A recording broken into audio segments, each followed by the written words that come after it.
Now that the caregiving's over, let's get a divorce. Oh, and leave the inheritance to us." Serena chuckled, her tone dripping with smugness. Carl, my husband, stood beside her, nodding along with a sly grin. "It's my parents-in-law's funeral, and they're already talking about this." I couldn't help but sigh quietly to myself. "Dad, Serena, seriously? We're at a funeral?" My daughter Katie shot back, her face a mix of disbelief and frustration. She stared at them, clearly disgusted. Carl only smirked, dismissing her concern. "It's better to get these things out of the way early." "Stay out of it, kid." Katie clenched her fists, visibly irritated. I gently patted her shoulder, then stepped in front of her, turning toward Carl and Serena. "All right," I said with a calm smile, as if everything was going according to plan. Everyone turned to me in shock, their eyes wide. "Mom, this is fine, Katie. I've already got the divorce papers ready." "You were oddly prepared for this." When I presented the divorce papers, Carl gave me a suspicious look but still signed them. I made sure to check his signature carefully before I walked away with Katie. The next day, my phone buzzed incessantly with missed calls from Carl. Seeing his name flash on the screen, I couldn't help but smile. "My name's Ellison. I'm a 42-year-old stay-at-home mom who works remotely. I have a daughter, Katie, who's in college, and my soon-to-be ex-husband, Carl, is the same age as me." Carl and I met at a party thrown by a mutual friend. "Hey, Ellison, we might be from the same hometown, right?" That was his first line. Turns out, we grew up in neighboring towns. We ended up chatting for hours, reminiscing about old hangouts and schools. Instantly hitting it off, we exchanged numbers by the end of the night. "Ellison, you're into camping too." "I go solo camping all the time." "Yeah, I love weekend trips out in the wilderness." We shared the same hobbies, and it naturally brought us closer together. Carl's upbeat, adventurous personality drew me in, and after a few dates, our relationship grew. A few years passed, and we eventually got married. "You're our daughter now. Yo, rely on us for anything, anytime." My in-laws, Abby and Mark, warmly accepted me as part of their family, despite being a stranger, since both of my parents had passed away before I got married. I vividly remember how much their words meant to me. Soon after the wedding, I became pregnant with Katie. "Katie, I heard you got into a fight with one of your friends." "Yay, because I thought they were wrong."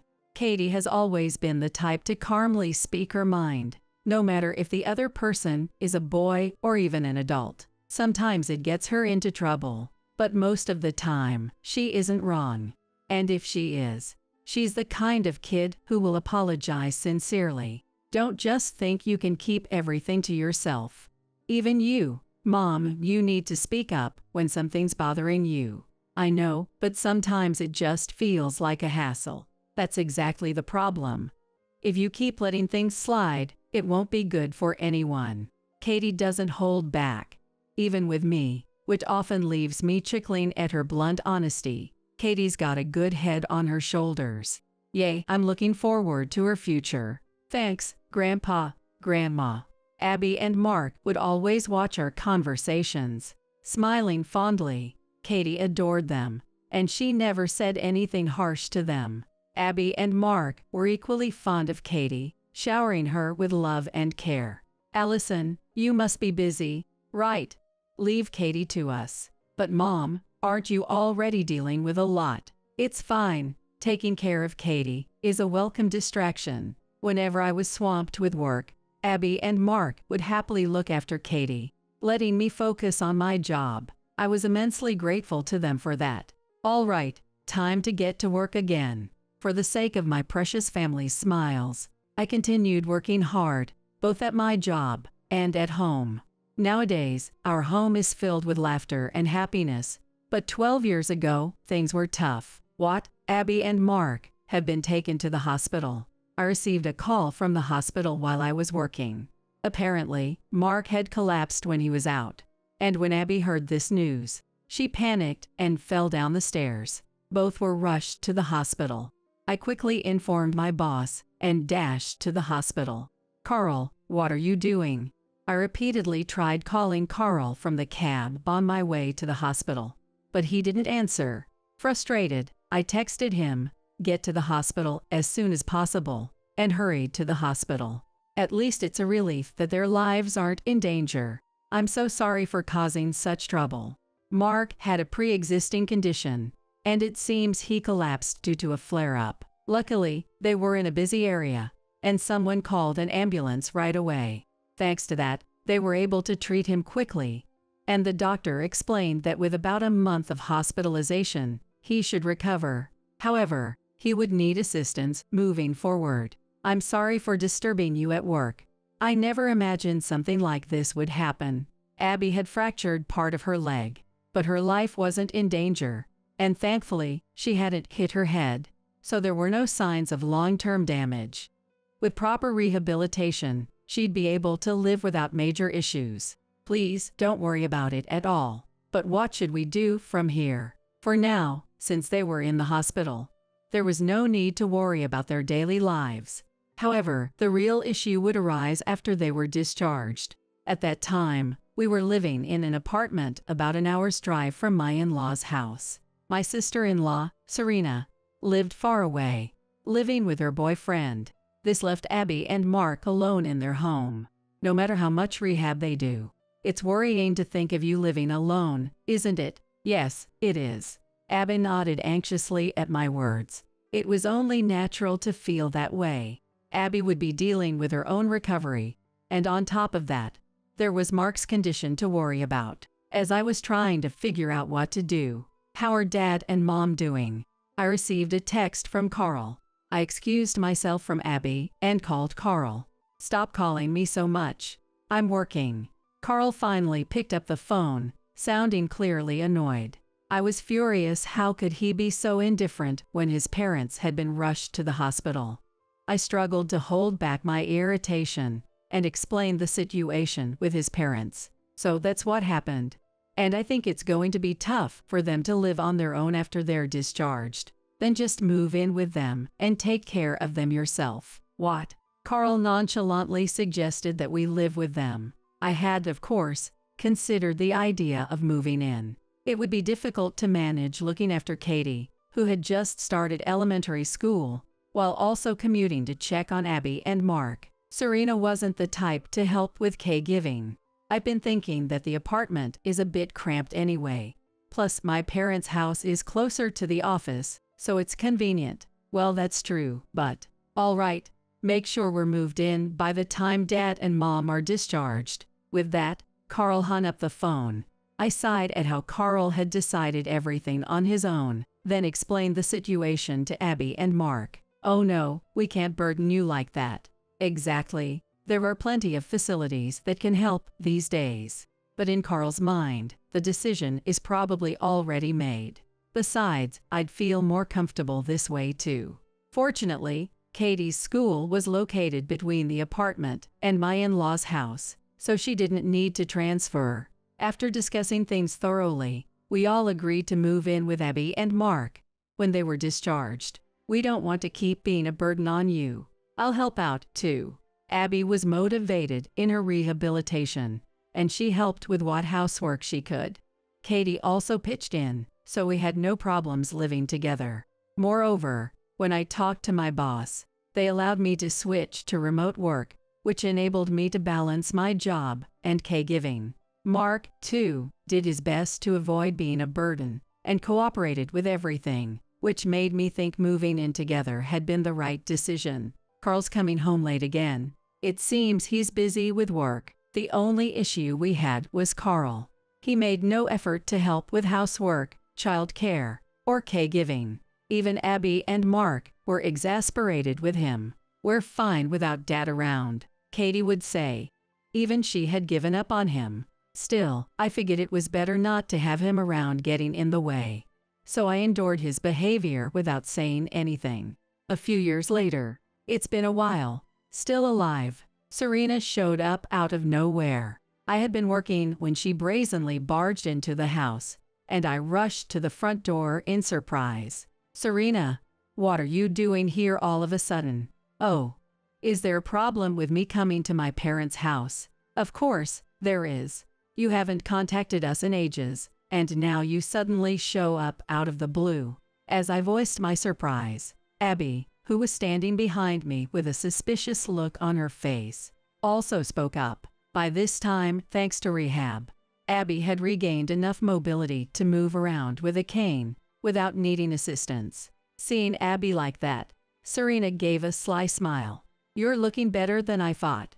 Actually, I was hoping you could give me a little financial help. She came asking for money before even showing concern for her parents. I was at a loss for words, and Abby let out a deep sigh. You're a full-time employee, aren't you?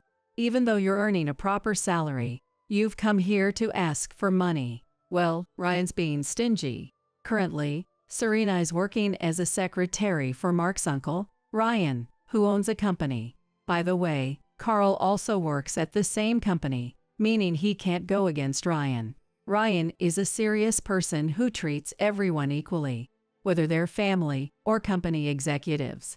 I asked him to raise my salary a little since we're family, but all he said was that if I wanted more money, I'd have to work harder. That's only fair. Anyway, could you get me something to drink? It's hot outside, and I'm thirsty. Ignoring Abby's words, Serena headed to the living room. Sighing internally, I brought her a cup of coffee. Here you go.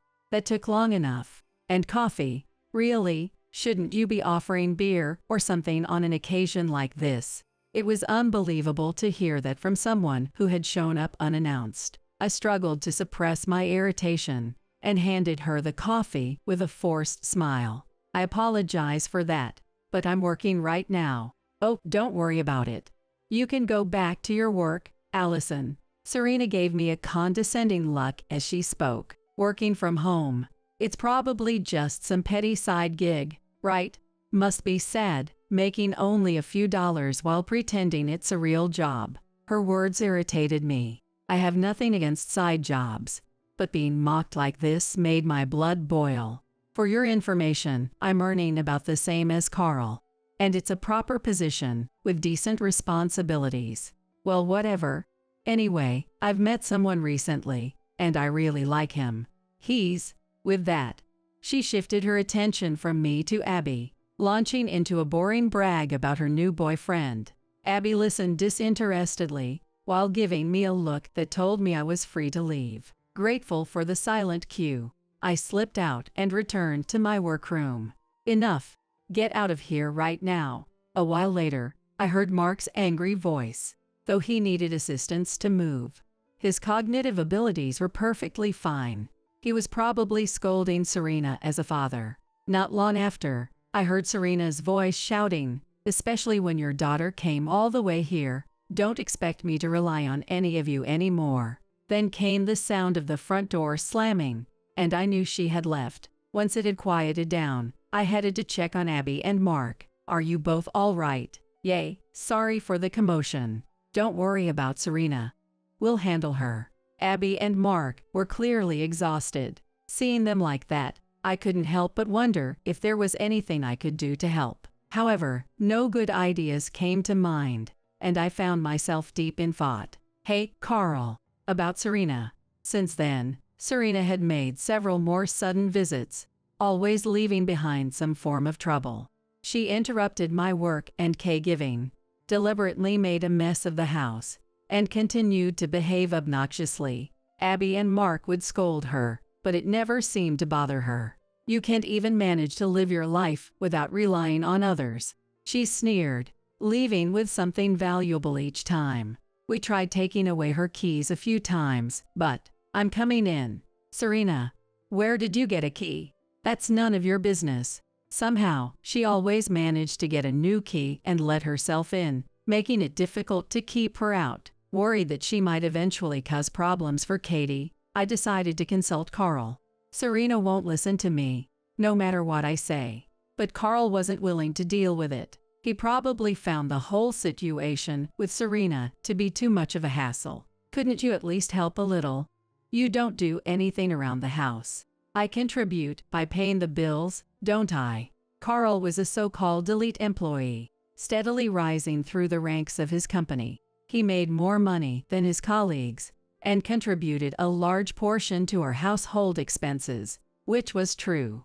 I contribute to the bills too.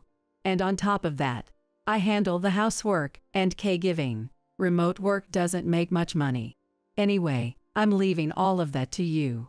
In the end, Carl shoved everything onto me and quickly made his escape. I never imagined he'd turn out like this.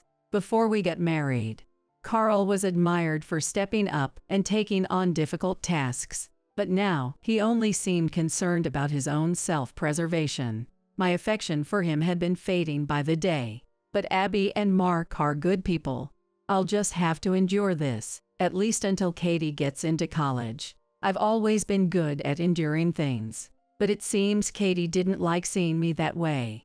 I think it's wrong that Mom's the only one who has to endure things. She began to voice her concerns. Katie wasn't wrong. I struggled with how to respond, but Abby often stepped in, saying, "Katie is so kind." That helped stop any further questioning, and I was grateful. If only I had Abby, Mark, and Katie, that would be enough. I found myself muttering as I watched Carl laze around the house. 12 years passed like that. Katie successfully enrolled in the university she had hoped to attend, and now lives on her own. I'm so sorry for causing you so much trouble, Allison. Please don't worry about it.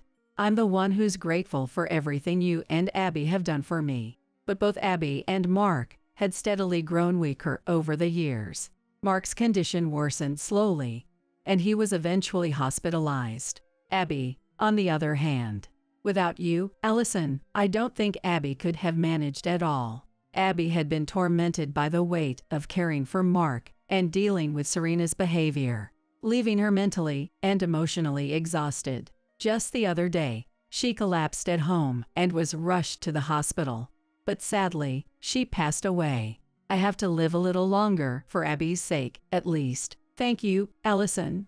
If anything happens to me. That was our last conversation.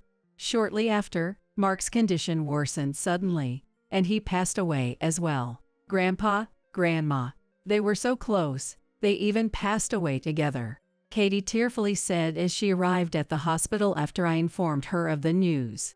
I comforted her, all the while fuming at Carl for not showing up. Dad's gone.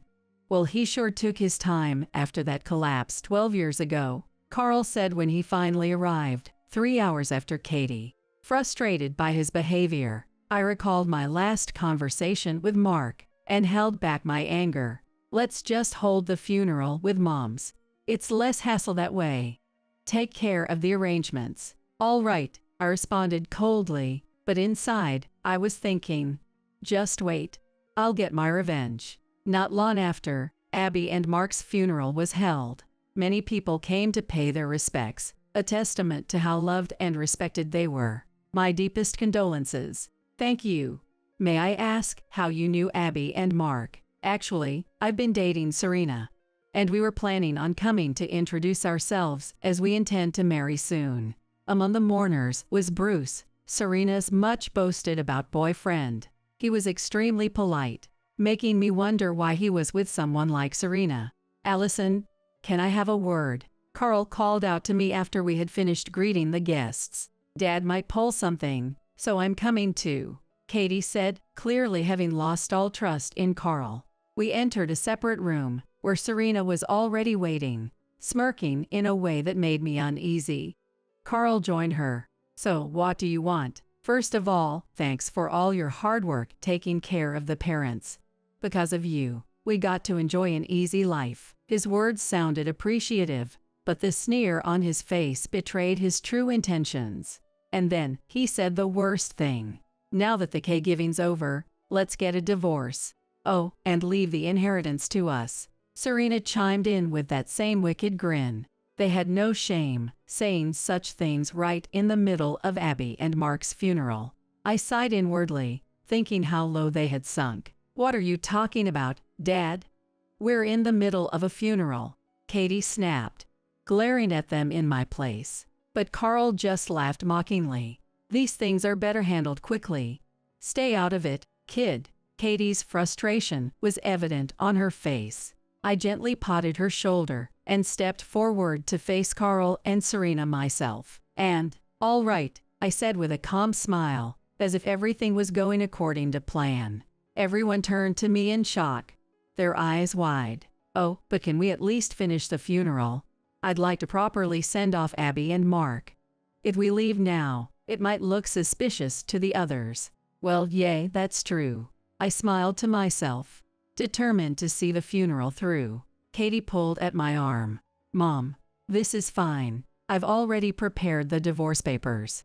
You were oddly prepared for this. When I presented the divorce papers, Carl gave me a suspicious look but still signed them.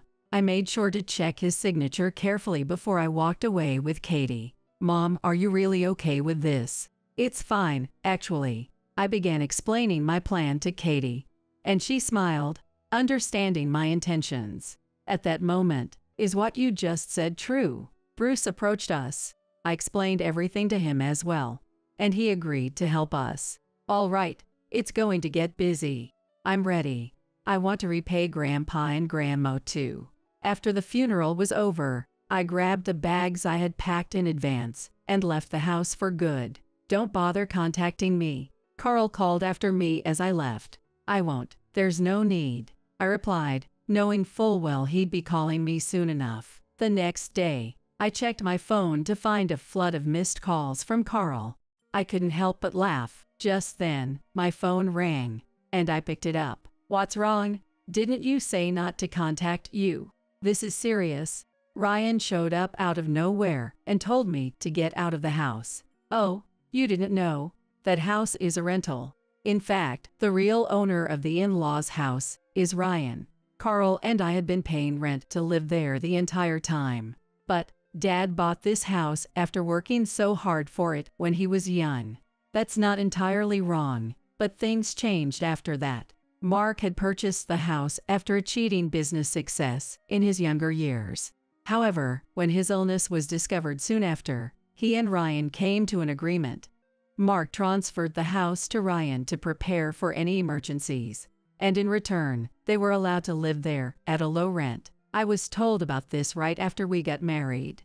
You were there too, Carl. Don't try to pretend you didn't know, Carl muttered. Was I? Abby and Mark were always thorough in explaining things, so there was no way Carl hadn't been informed. You probably just ignored anything that didn't benefit you. But to kick us out all of a sudden, well, you didn't help at all while Mark was struggling, and you dumped all the caregiving on me. Ryan was furious. Ryan had visited the hospital almost every day when Abby and Mark were admitted. He and I had talked a lot while we took care of their needs together. That's not all.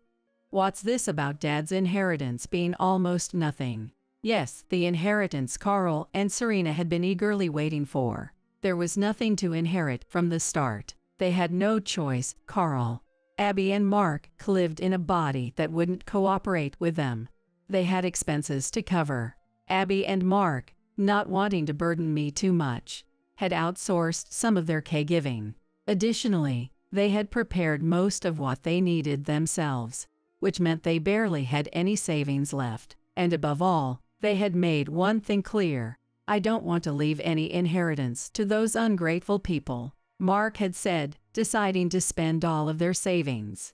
As a result, there was almost nothing left to pass on. What? That's ridiculous. Are you saying Dad and Mom abandoned us? I'm done with this conversation. I'm busy, I said, ignoring Carl's protest of wait. I'm not finished. As I hung up the phone. Was that Dad? Yes, as expected. It was about there being no inheritance. Isn't it way too soon to be asking about the inheritance? I nodded in agreement. It was astonishing that Carl was already concerned about the inheritance right after the funeral. Ryan must have been equally disgusted. I thought as I recalled my final conversation with Mark. If anything happens to me, I've left everything in Ryan's hands. You should live freely. Please don't talk about such things. We failed in raising our children. Carl and Serena have betrayed us in the worst way. In truth, Serena's frequent visits to the in-laws' house were due to the debt she had accumulated from gambling. Obsessed with the lottery, she quickly ran out of her salary to cover her expenses, and even pressured Ryan for a raise. Ryan, however, rejected her demands and reported the matter to Mark and Abby. She must have been feeling pretty desperate. Then, was she sabotaging my work for that reason? Jealousy, most likely. Both Carl and Serena had the wrong idea about remote work. Carl thought, it's not a real job, so it can't pay much, while Serena believed, it's unfair that she earns so much while working from home.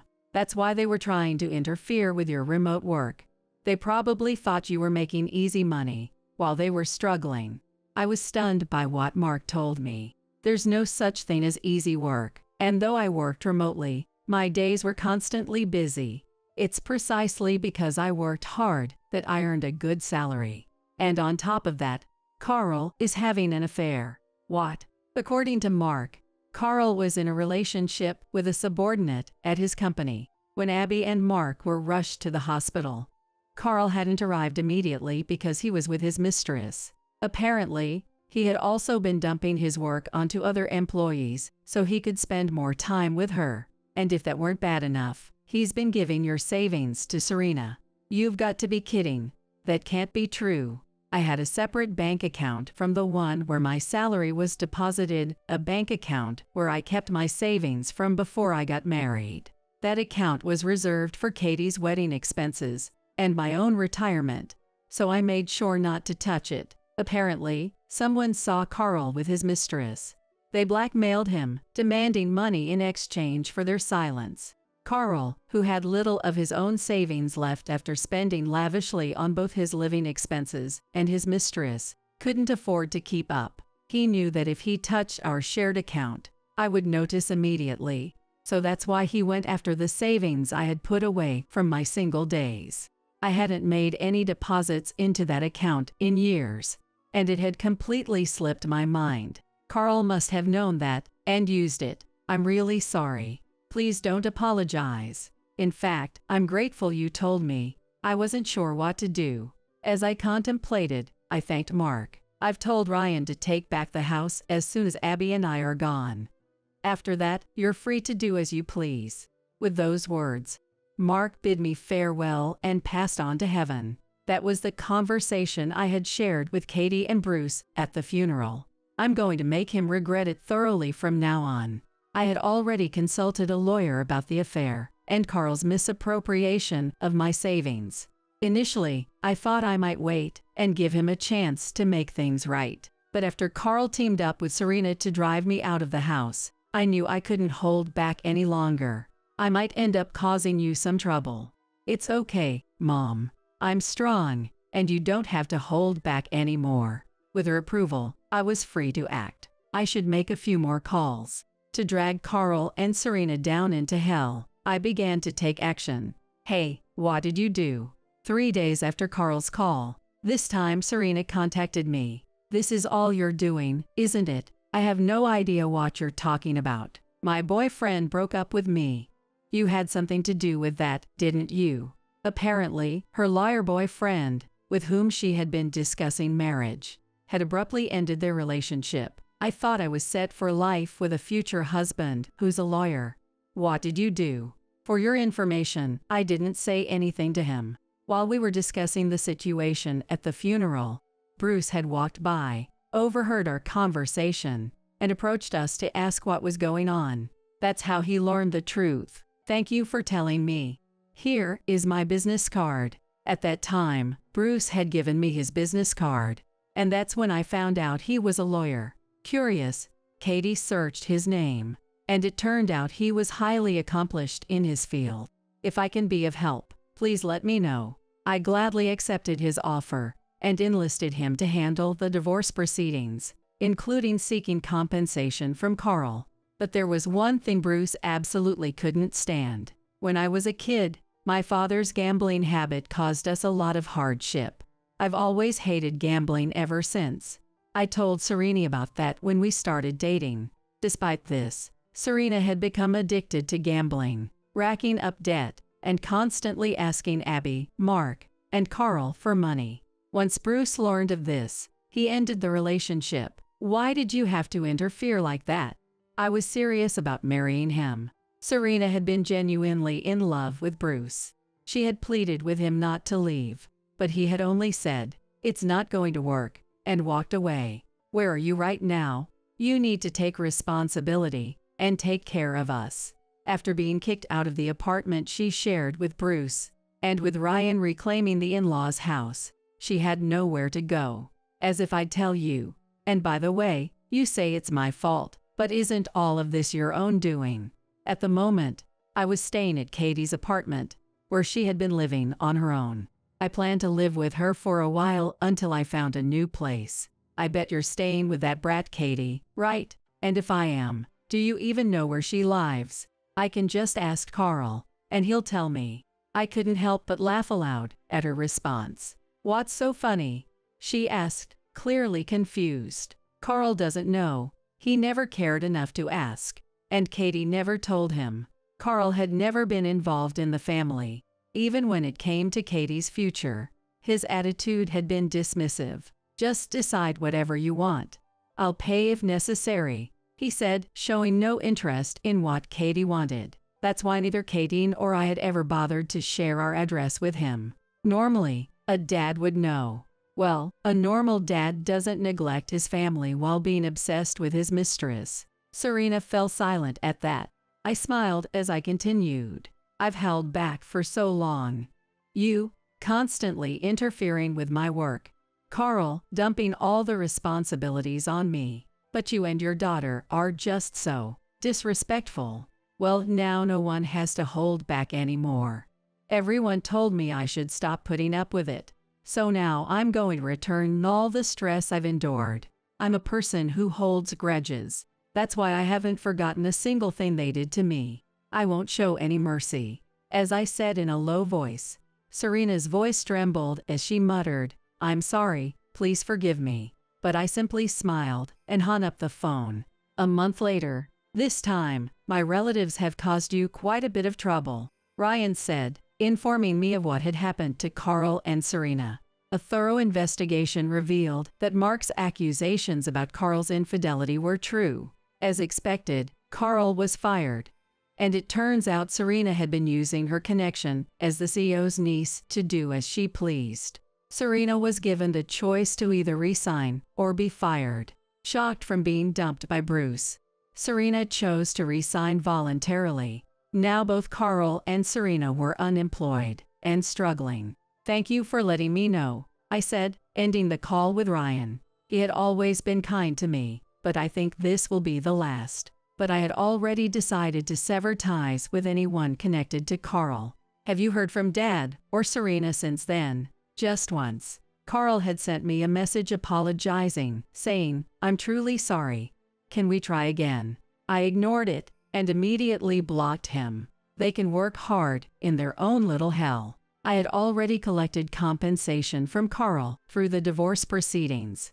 On top of that, I sued his mistress for settlement money, which ultimately caused the two to break up. I didn't expect to be able to sue Serena too, so that was a bonus. Serena had once interrupted one of my remote meetings on purpose, thanks to testimony from my colleague, who was in the meeting, and the detailed records I had kept. I was able to sue her for workplace interference. In the end, they had to borrow money to pay the settlements, so I heard they're struggling with debt. "Well, that's the least they deserve," Katie said with a smile, and I nodded in agreement. Rumor had it that Carl and Serena, both deep in debt, were eventually caught by debt collectors and taken to grueling labor jobs. "Now there's nothing to worry about," I thought, feeling a sense of relief wash over me. 5 years later, I no longer worried about Carl and Serena.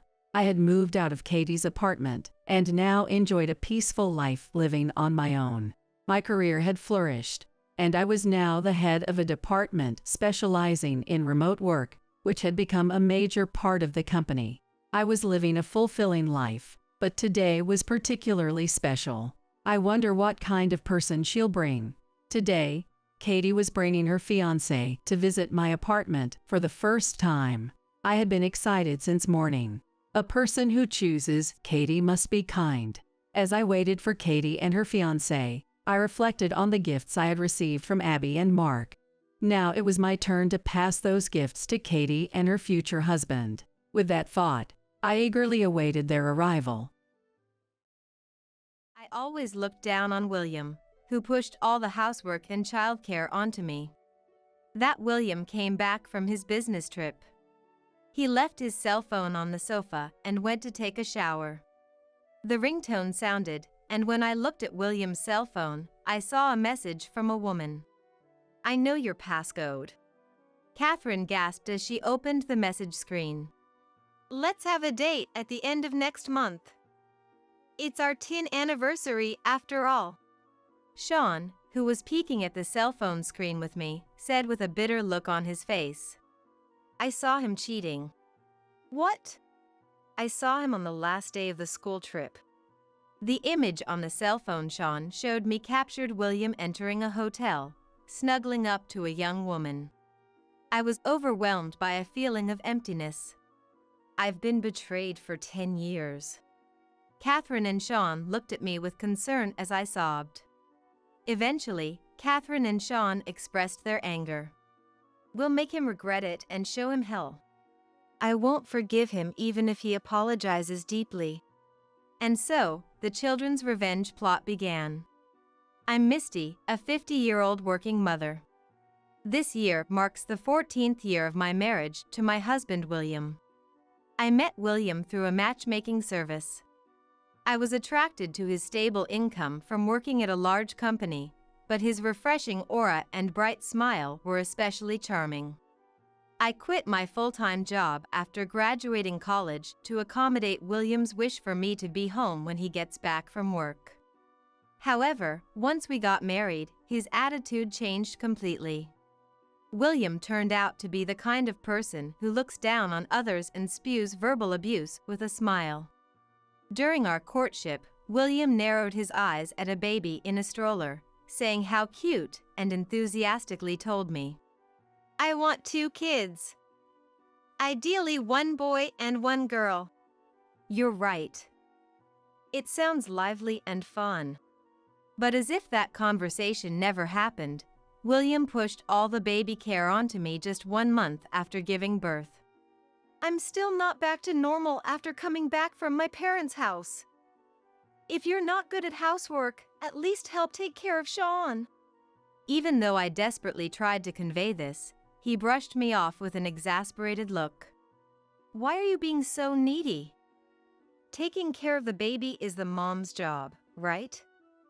And you're an unemployed housewife, so you should be fine without sleep." "Of course I'm not fine. I'm not fully conscious and every day is hard." "So you want me, who's working, to help out?" That's ridiculous. William pursed his lips. "I earn a salary and provide for you all. You take perfect care of Sean and the housework. It's only natural that we each fulfill our roles. What are you dissatisfied with?" "Of course, I'm very grateful that you earn a salary. I really appreciate it.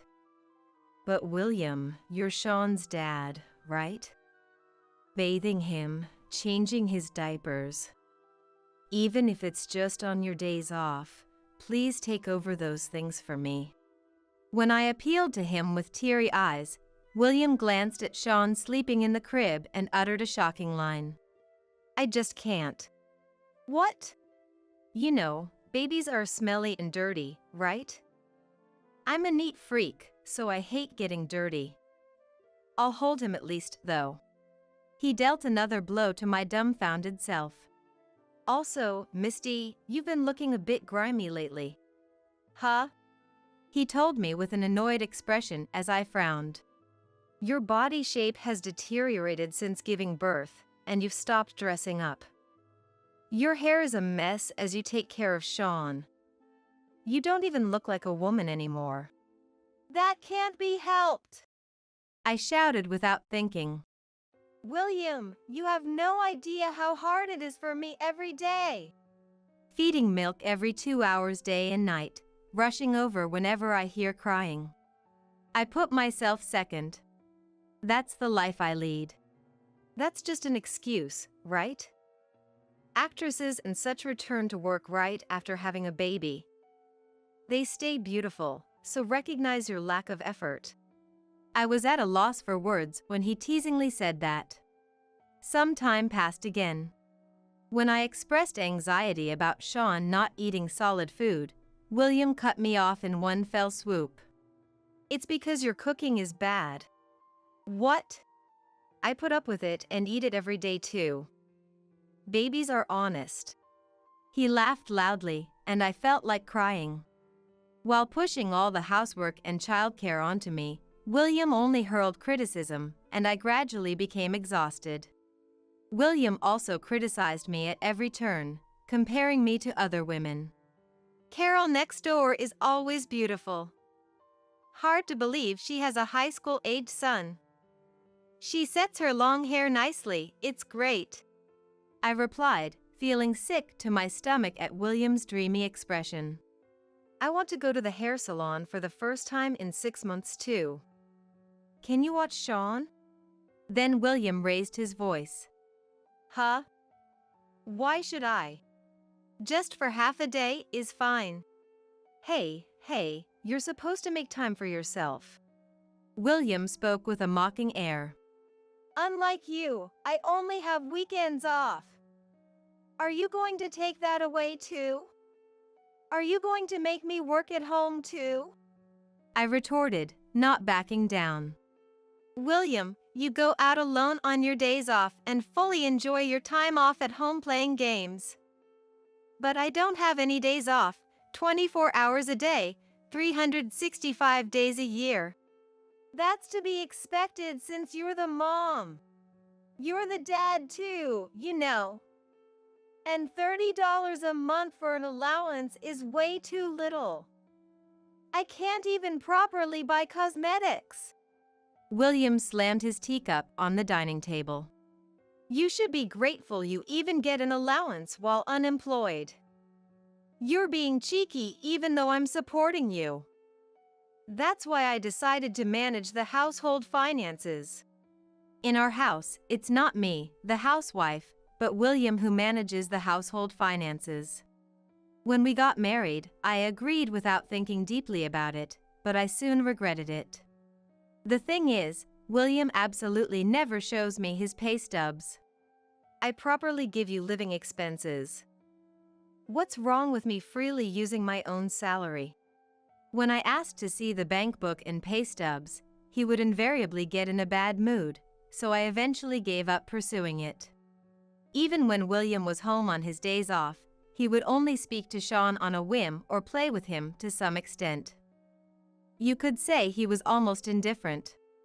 So while I can't say Sean is attached to William, I felt it would be inconvenient to take his dad away from him, and I couldn't bring myself to divorce. As a housewife with a young child, I of course also anticipated the risks of divorce. The year Sean entered elementary school, I became pregnant with our second child. My love for William had cooled, but I couldn't give up on my dream of wanting 2 children. After experiencing one miscarriage, I was over the moon about the baby I was blessed with. William also wanted a girl, so I had a faint hope that if a girl was born, he might dote on her a little. But with bad timing, right before elementary school summer vacation, William received a transfer order to a regional office. "What do you want to do? Are you coming with me?" I shook my head. "Sean has gotten used to elementary school, and I have mom friends here, so I want to raise the children here. Plus, it's reassuring to have my pregnancy monitored at the hospital that took care of me during the miscarriage." Then William unusually spoke kind words. "That's true. It's not just your body alone. William, this is your first time living alone, right? Will you be okay?" "It's fine. I'll just clean haphazardly, and I'll buy meal delivery services and deli items." I was relieved that William readily agreed. Eventually, our long-awaited baby girl was born. Sean seemed to adore his little sister, who was 7 years younger than him. Even if she scribbled in his homework notebook or broke his treasured toys, he forgave it all with a smile. Catherine also loved her kind brother Sean. At home, she would follow him around and constantly try to imitate him. One time, even though she couldn't read kanji, she peered into the children's book Sean was reading and disrupted his reading. There were also times she would cling to Sean's feet as he helped prepare dinner, making a fuss wanting his attention. Even at times like that, Sean never got angry at Catherine. He would read children's books to her in easy-to-understand sentences or have her help with things she could do, like removing the strings from beans, trying to get along well with her. Taking care of the housework and child-rearing alone was tougher than I imagined, but thanks to Sean willingly watching Catherine, I somehow managed to get through it. Eventually, when Catherine turned 4, I put her in daycare and resumed working part-time. A few years later, William returned after finishing his stint abroad, but in less than half a year, he was assigned to transfer to another location. This time, he was going as the director of a newly established business office. That was fine, but his presence as a dad remained lacking as always. Since she was his long-awaited daughter, every time he came home, he brought snacks and toys and took pictures with her, but that only lasted until Catherine's sense of self sprouted. When she started asserting herself, he openly showed displeasure at Catherine getting attached to Sean and began complaining. "I went out of my way to buy you a picture book, so why are you begging Sean to read it? Come to me. She just really loves Sean. It can't be helped." William clicked his tongue and vented his anger at me. "Isn't it because your discipline is bad, Misty? I bet you're bad-mouthing me to the kids after I leave." Then Catherine, who overheard from the hallway, rushed into the living room and interjected. "That's not true, Dad. Even when you come home, you just play games and don't play with me, right? But Sean plays with me at the park and listens to my stories about daycare. That's why I like Sean more." I was surprised at Catherine expressing her opinion in her innocent way of speaking. As expected of a girl, even though she's still in daycare, she's mature. Beside me, feeling impressed, William, whose dignity as a dad was wounded, retorted with a beet-red face. "Oh, is that so? Well, I hate cheeky brats like you too. Hey, don't talk to a child like that. It's your bad parenting, Misty. It's outrageous for her to defy her dad." William glared at me and Catherine, gathered his things, and returned to his post. Like this, he kept making arrogant remarks every time he opened his mouth, so it could be said it was his own fault that the children disliked him. Even without the children saying it out loud, I could tell from their distant attitude towards William. As soon as William came home, he would always sprawl on the sofa playing games on his cell phone or watching videos and laughing. Both Sean and Catherine would come out of their rooms to match the timing of William's return home. However, when they tried talking to William, they would get brushed off with things like "you're noisy" or "I'm busy, so go away," so recently they stopped trying to talk to him. I always wondered why he came back every month if he had no intention of interacting with his family. But the other day, the reason became clear at a neighborhood association gathering, and I was flabbergasted. "Mr. Collins, you're living alone in Washington, D.C. for work, right? It's admirable that you come home every month to see your children. I bet Sean and Catherine are happy, right? You're a good dad." Huh? Oh, yes. I smiled back ambiguously. I endure it because the neighbors gossip, but what kind of faces would the residents make if I spilled the actual situation? School entrance and graduation ceremonies have nothing to do with me, right? Catherine's piano recital?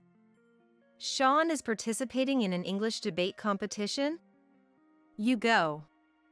Don't make me use my precious paid leave on that stuff. Even though he's their dad, he goes and says lines like this. The children are growing up to be good kids using William as a negative role model.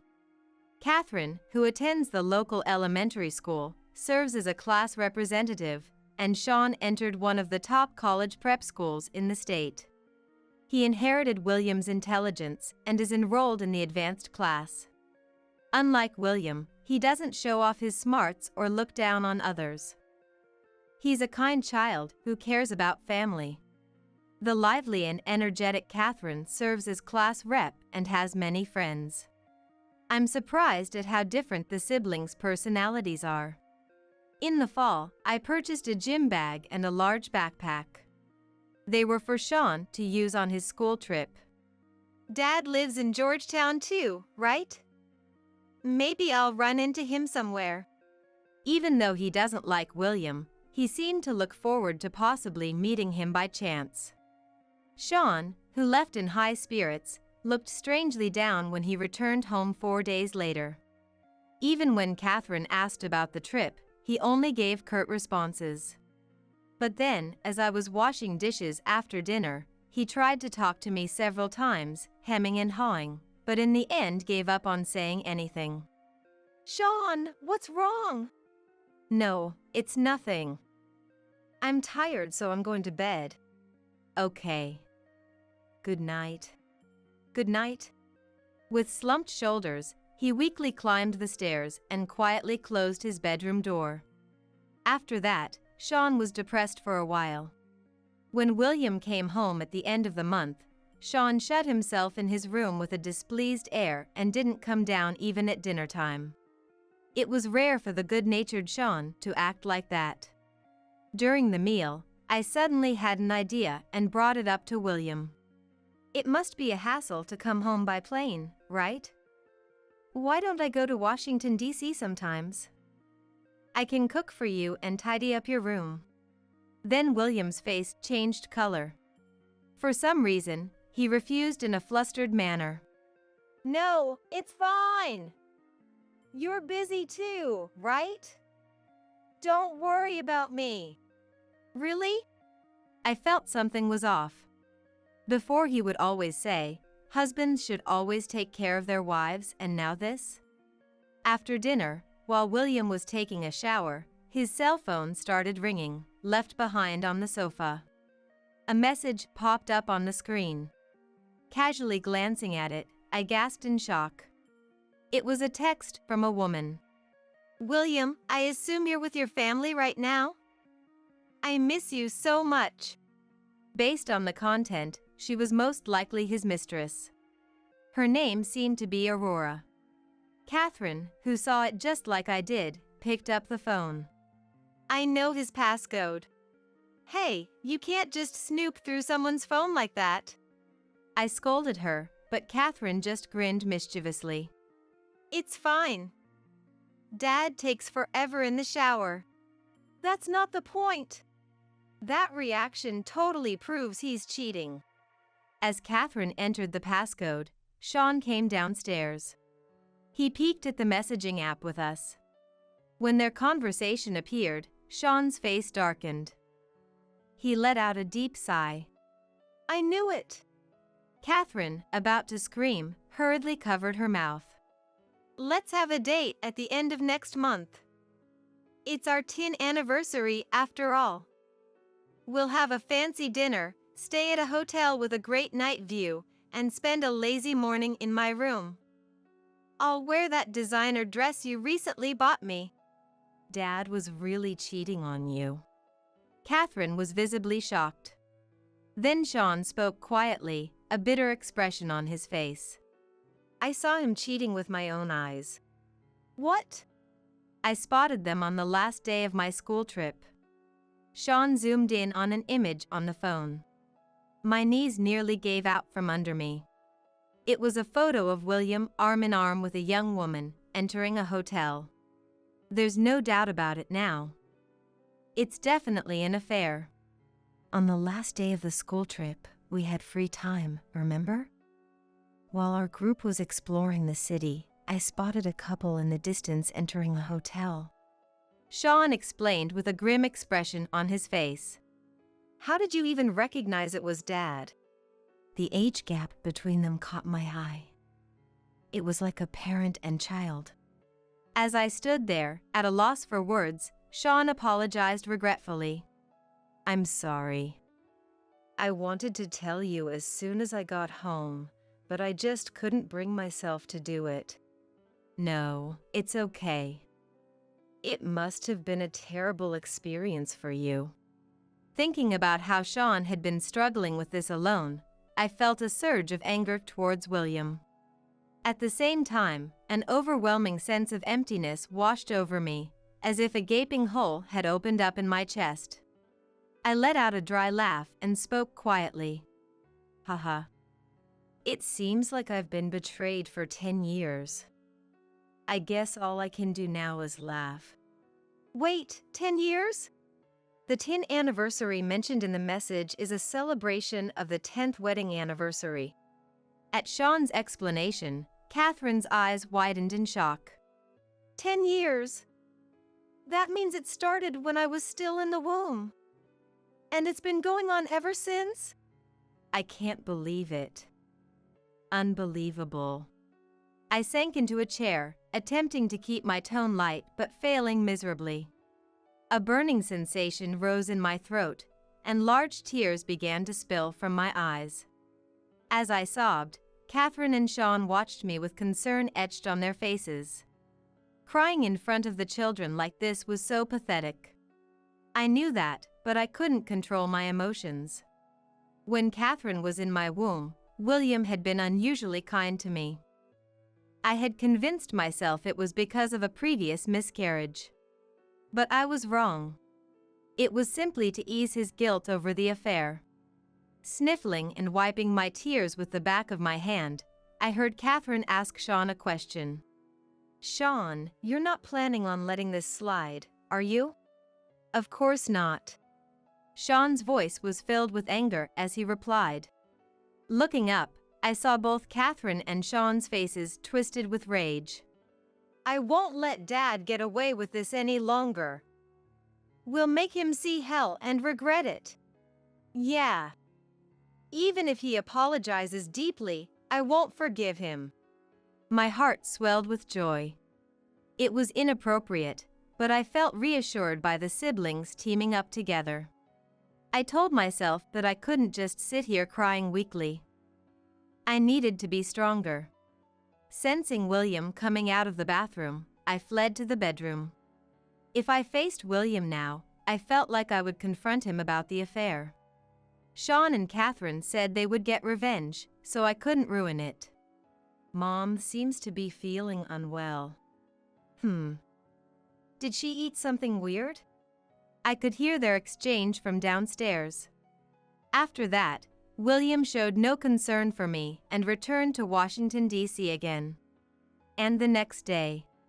The night before the day Aurora referred to as the 10th anniversary in her message, the children and I flew into Washington, D.C. Early the next morning, we checked out of the hotel and waited for William and Aurora in front of Aurora's apartment building. About an hour later, William and Aurora appeared from across the street. Seeing William slovenly grin as he held hands with Aurora filled me with intense disgust. Aurora, dressed in a high-end designer dress, was a beautiful woman. It was surprising that she was being a mistress to a middle-aged man. She was still young and could have her pick of men, which made me question it. The couple, with an age gap like parent and child, stood out in a bad way. It was understandable that Sean had noticed them immediately. William, who had arrived in front of the apartment with a beaming smile, froze when he saw us blocking the entrance. The color visibly drained from his face. "Oh, no, this is..." He let go of Aurora's hand and started to stammer an excuse, but couldn't form the words properly. "William, who are they? Acquaintances?" After asking in a nasal voice, Aurora seemed to realize it too. "Don't tell me, your wife and kids? Ugh, I can't believe they came all the way to Washington, D.C. William, giving up on excuses, asked in a hoarse voice. "How did you know about this place?" "I saw you and Dad going into a hotel during the school trip. I waited for you to come out and followed you, which led me to this apartment building. Sean explained with a grim expression. So we know everything. It's pointless to make excuses now, Dad. Anyway, let's not chat out here. Let's go to Aurora's room.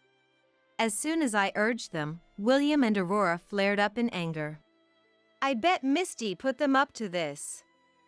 What kind of mother makes her kids do something like this? Why should we let you into the room too? Let's go, William. As William and Aurora started walking away again, I raised my voice and spoke to their backs. Look who's talking, someone with not a shred of fatherly decency. You know what, Aurora? I can make a scene here. How you guys are cheating. Just then, people who seemed to be residents emerged from the apartment entrance. Judging by how they nodded to Aurora, they appeared to be acquaintances. Aurora glared at me resentfully and headed swiftly towards the apartment entrance. Even when the children and I accompanied her, she didn't shut us out and let us ride the elevator together. Sean and Catherine gave me a thumbs up, mouthing "nice job." I nodded and returned the same gesture. When we entered the apartment, there were mugs and bowls lined up in the cupboard that seemed to be for male use. William's toothbrush and razor were likely placed in the bathroom too. Sitting on the living room sofa, I spread out the investigation report I received from the private detective on the table. Seeing it, William said in an exasperated tone, "You even hired a private detective?" "That's right. Thanks to that, I found out something interesting." I smiled at William and Aurora. "You two have been having an affair for the past 10 years, right?" "That's right. And you even have a child together?" William hesitated for a moment, but then readily admitted, "Yeah, we do." "Are you paying child support?" "Of course I am. As a father, I have to take responsibility." I felt the urge to throw my cup of coffee right in William's smug face. How dare he say such things when he's barely had any contact with Sean and Catherine? "But Aurora, you don't have any desire to get married, do you?" Asked curiously, Aurora looks up at William. "I'm already so blessed, just being with you, William. I don't care about titles or status. You know that you're the most important thing to me. Ah, that's what I love about you, Aurora." William pulled Aurora close and nuzzled her head affectionately, ignoring the disgusted looks on Sean, Catherine, and me. Yeah. But William isn't your number one, is he?" "Well, my daughter is just as important to me." "Not her, I meant this person. You married him because you love him, right?" Aurora froze, still smiling. I laid out several photos on the table. In front of a stately house, Aurora handed a black attaché case to a bespectacled man in a suit. There was also a photo of the man kneeling down, gently speaking to a young girl. The composition made it clear these were all secretly taken photos. "Huh? Who's this guy?" William tilted his head quizzically as I explained. "Aurora's husband." "What? Huh? Oh, you didn't know? Aurora got married 5 years ago." William stared at Aurora, dumbfounded. Wait a minute. You're joking, right, Aurora?" Aurora averted her eyes in discomfort as William was at a loss for words. I skimmed through the investigation files on Aurora and concisely relayed the key points. "I see. Her husband works for a famous international company. He was stationed in the UK before, and now he's at the German headquarters. Impressive." "Whoa, an elite! So cool!" Catherine chimed in. "She stayed in the US to enroll her daughter in a private preschool. That's the official reason, but the real reason was to keep seeing you, William. Lucky you, Aurora clearly cherishes you." William glared at me resentfully, his mouth opening and closing but unable to form words. He seemed incredibly shocked to learn Aurora already had a husband. You opened a nail salon in your house? Isn't that just a rich housewife's hobby? That's not true. Aurora got defensive. I mean, anyone can easily open a home salon if they have the startup funds. Being a nail technician doesn't require a national license, after all. Catherine and Sean followed the script we'd planned, trying to back Aurora into a corner and make her slip up. Oh right, I heard at first some neighborhood housewives and mom friends would come, but your skills were subpar, so you got a bad reputation. Now it's practically closed down. Poor thing. How rude. My sales aren't great, but I do still get customers sometimes. Aurora didn't notice William's expression becoming more and more grim beside her. Aurora, is it true that you're married? Aurora flinched slightly at William's harsh tone as she turned to face him, but quickly switched to a wheedling voice. I'm so sorry, William. I'm sorry for keeping it from you until now. But my feelings for you are genuine, I swear. But Aurora... Ooh, look! Little Aurora is so cute. Shut up! Be quiet for a bit. Sean, Catherine, and I peered at the photo of Aurora's daughter, gushing exaggeratedly. Look, she's the spitting image of Aurora's hubby, isn't she? You're right. Little Aurora takes after her daddy. William's eyes went wide. He snatched the photo we'd been looking at and stared intensely, his body starting to tremble. It was no wonder. In the photo of Aurora's husband and daughter together, looking so close, the two looked like twins. My husband and William look really similar. That's why my daughter looks just like my husband too. Aurora started spouting nonsensical excuses as the kids and I burst out laughing.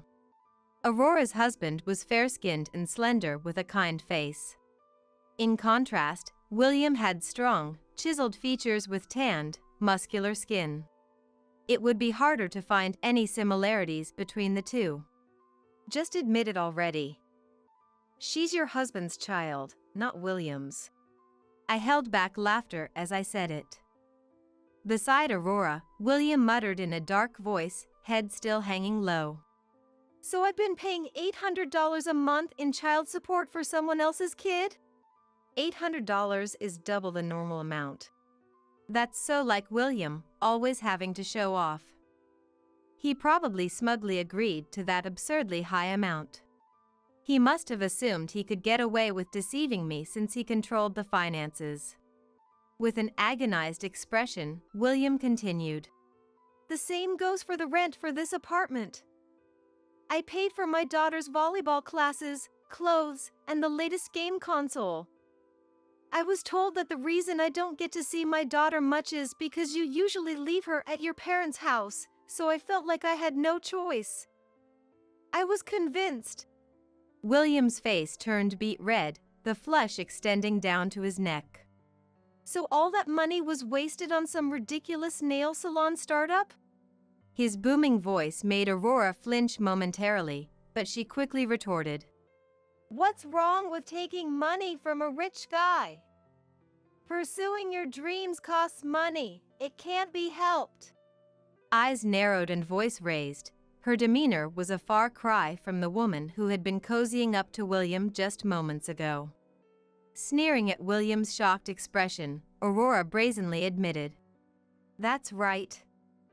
I was bored while my husband was stationed overseas, so I figured I'd have some fun with William after meeting him at the bar. He bragged about being some hotshot elite despite making less than my husband, so I thought I'd milk him for all he was worth.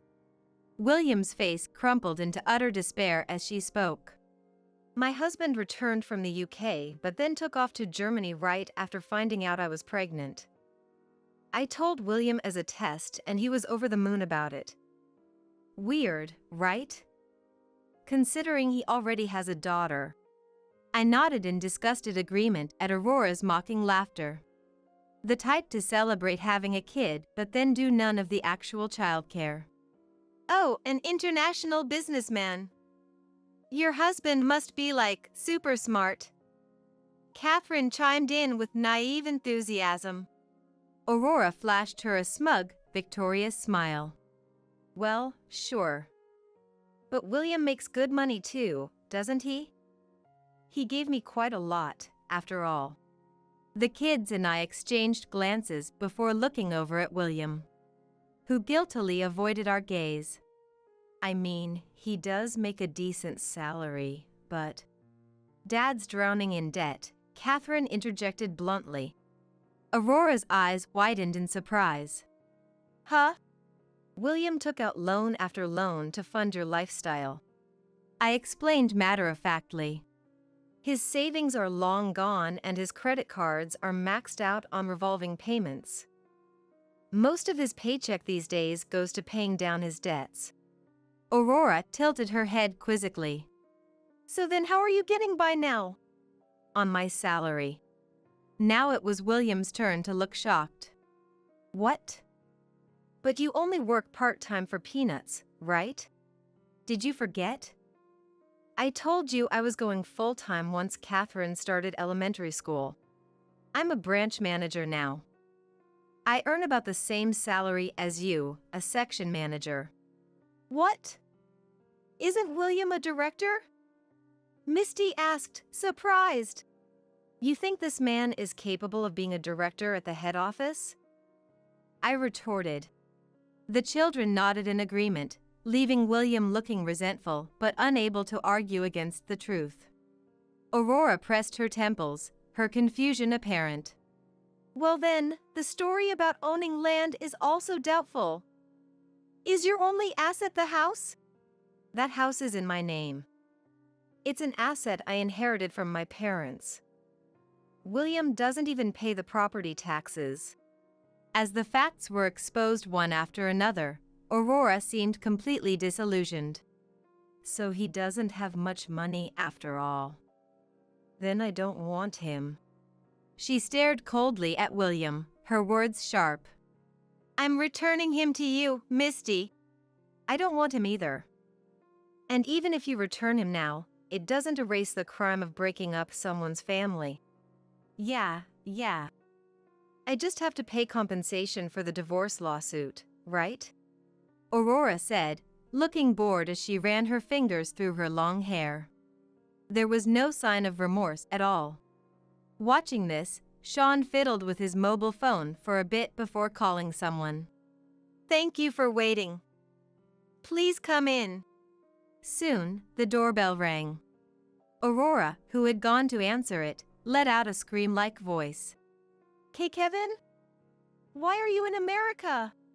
I heard everything from Sean. Can you let me in?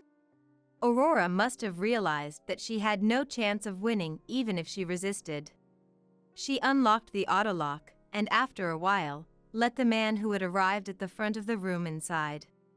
It seemed to be Kevin, Aurora's husband, who was in the photos with Aurora and their daughter. William trembled under Kevin's quiet intimidation. Kevin gave Aurora and William a cold look and spoke in a calm voice. I heard your conversation through Sean's mobile phone. Do either of you have an explanation? I didn't know Aurora was married. William spoke in a fading voice, and Kevin nodded. It seems so. Therefore, we won't demand compensation from William for the divorce lawsuit. William breathed a sigh of relief. Aurora remained silent beside him, looking dissatisfied. I had suspected an affair for a while. The other day, before returning home, I tracked down this apartment and was wandering around the entrance when I met Sean in his school uniform. Kevin thought I got lost during the school trip and started talking to me. When I told him that Dad's mistress lived here and talked in detail, we were surprised to find out we had the same goal. Kevin took over the rest of the story. Sean asked me to wait before barging in because he wanted revenge on his dad. He wanted me to tell him about Aurora, so he and I split the cost and hired a private investigator to conduct a background check on her. Yes, with Kevin as an ally, Sean was able to afford to hire a private investigator. The background check was expensive, and his allowance alone wasn't enough to cover the cost. I also wanted to know what had happened while I was away from the States. So I pretended to return to Germany but stayed here and kept in touch with Sean. Of course, Catherine and I had also heard the story from Sean.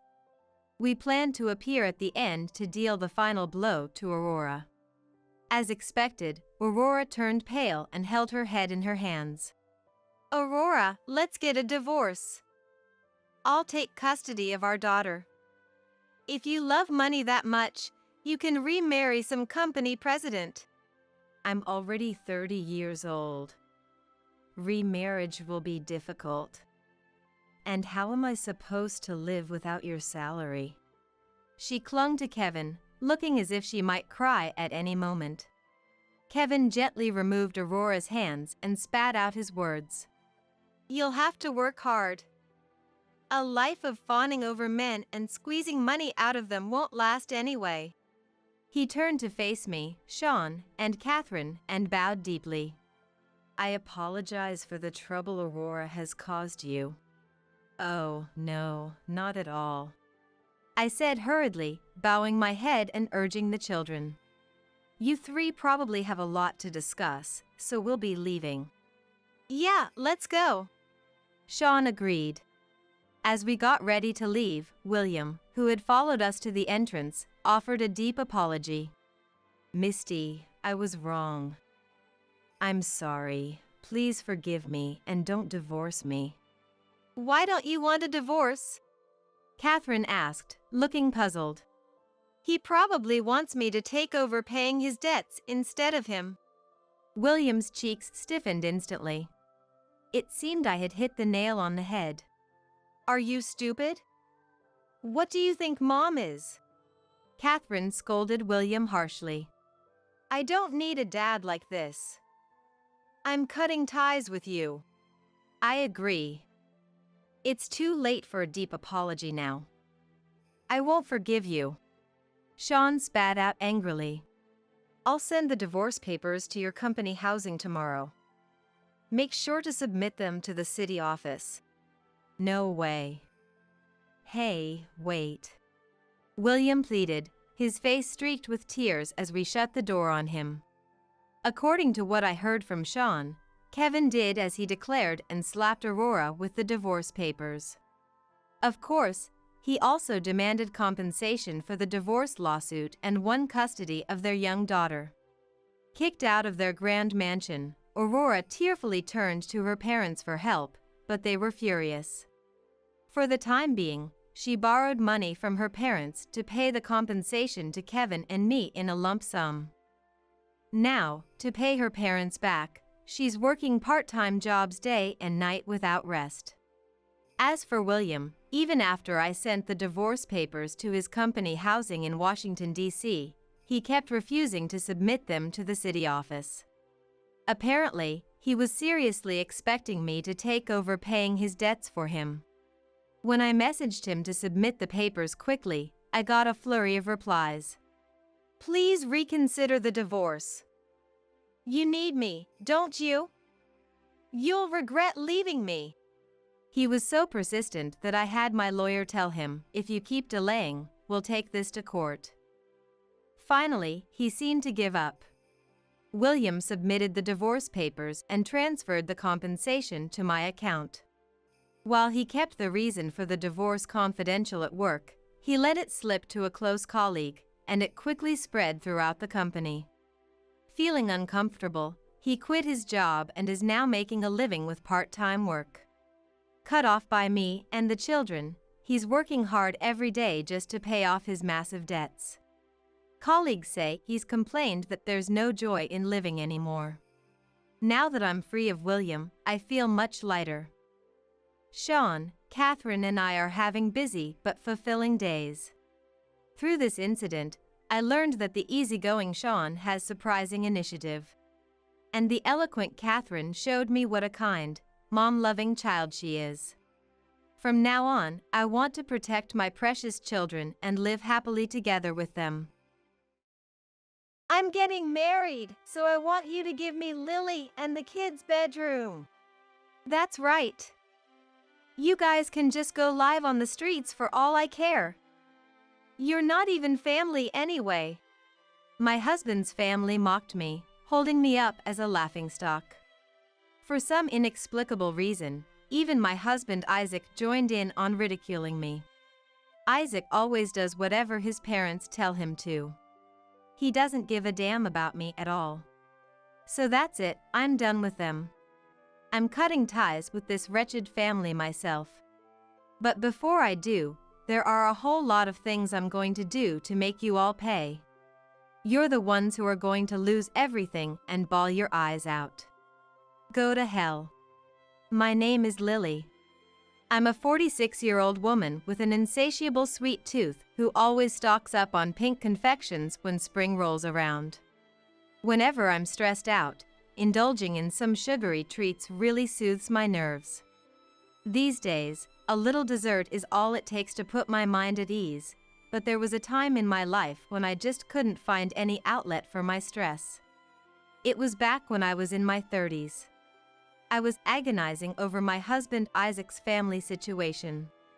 You see, I simply did not get along with Isaac's family. On the surface, we put on a friendly act, but our values clashed so violently that I had to bend over backwards to avoid confrontation. Why couldn't we see eye to eye, you ask?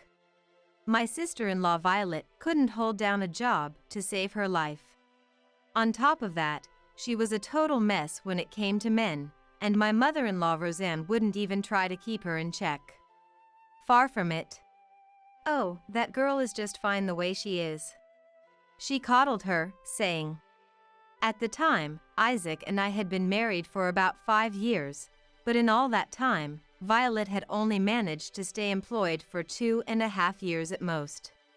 Even at family gatherings, she was unemployed, and despite the whole we're family thing, the first time I met her, she greeted me with a casual, "Hey!" No honorifics or anything. I was floored. I'd heard she'd just quit her previous job, so I figured she must have been in the middle of a job search, but after that, she still couldn't manage to keep a part-time gig for long. Her reasons for leaving were always because she got canned for stuff like slacking off at work or chronic lateness. If not that, then she often got pushed out by her coworkers until she had no choice but to quit. She never showed a shred of remorse for her behavior. Well, I can always just mooch off my parents for money. Breezily remarking. She was a NEET at best, a parasite at worst. She was a total train wreck with men too.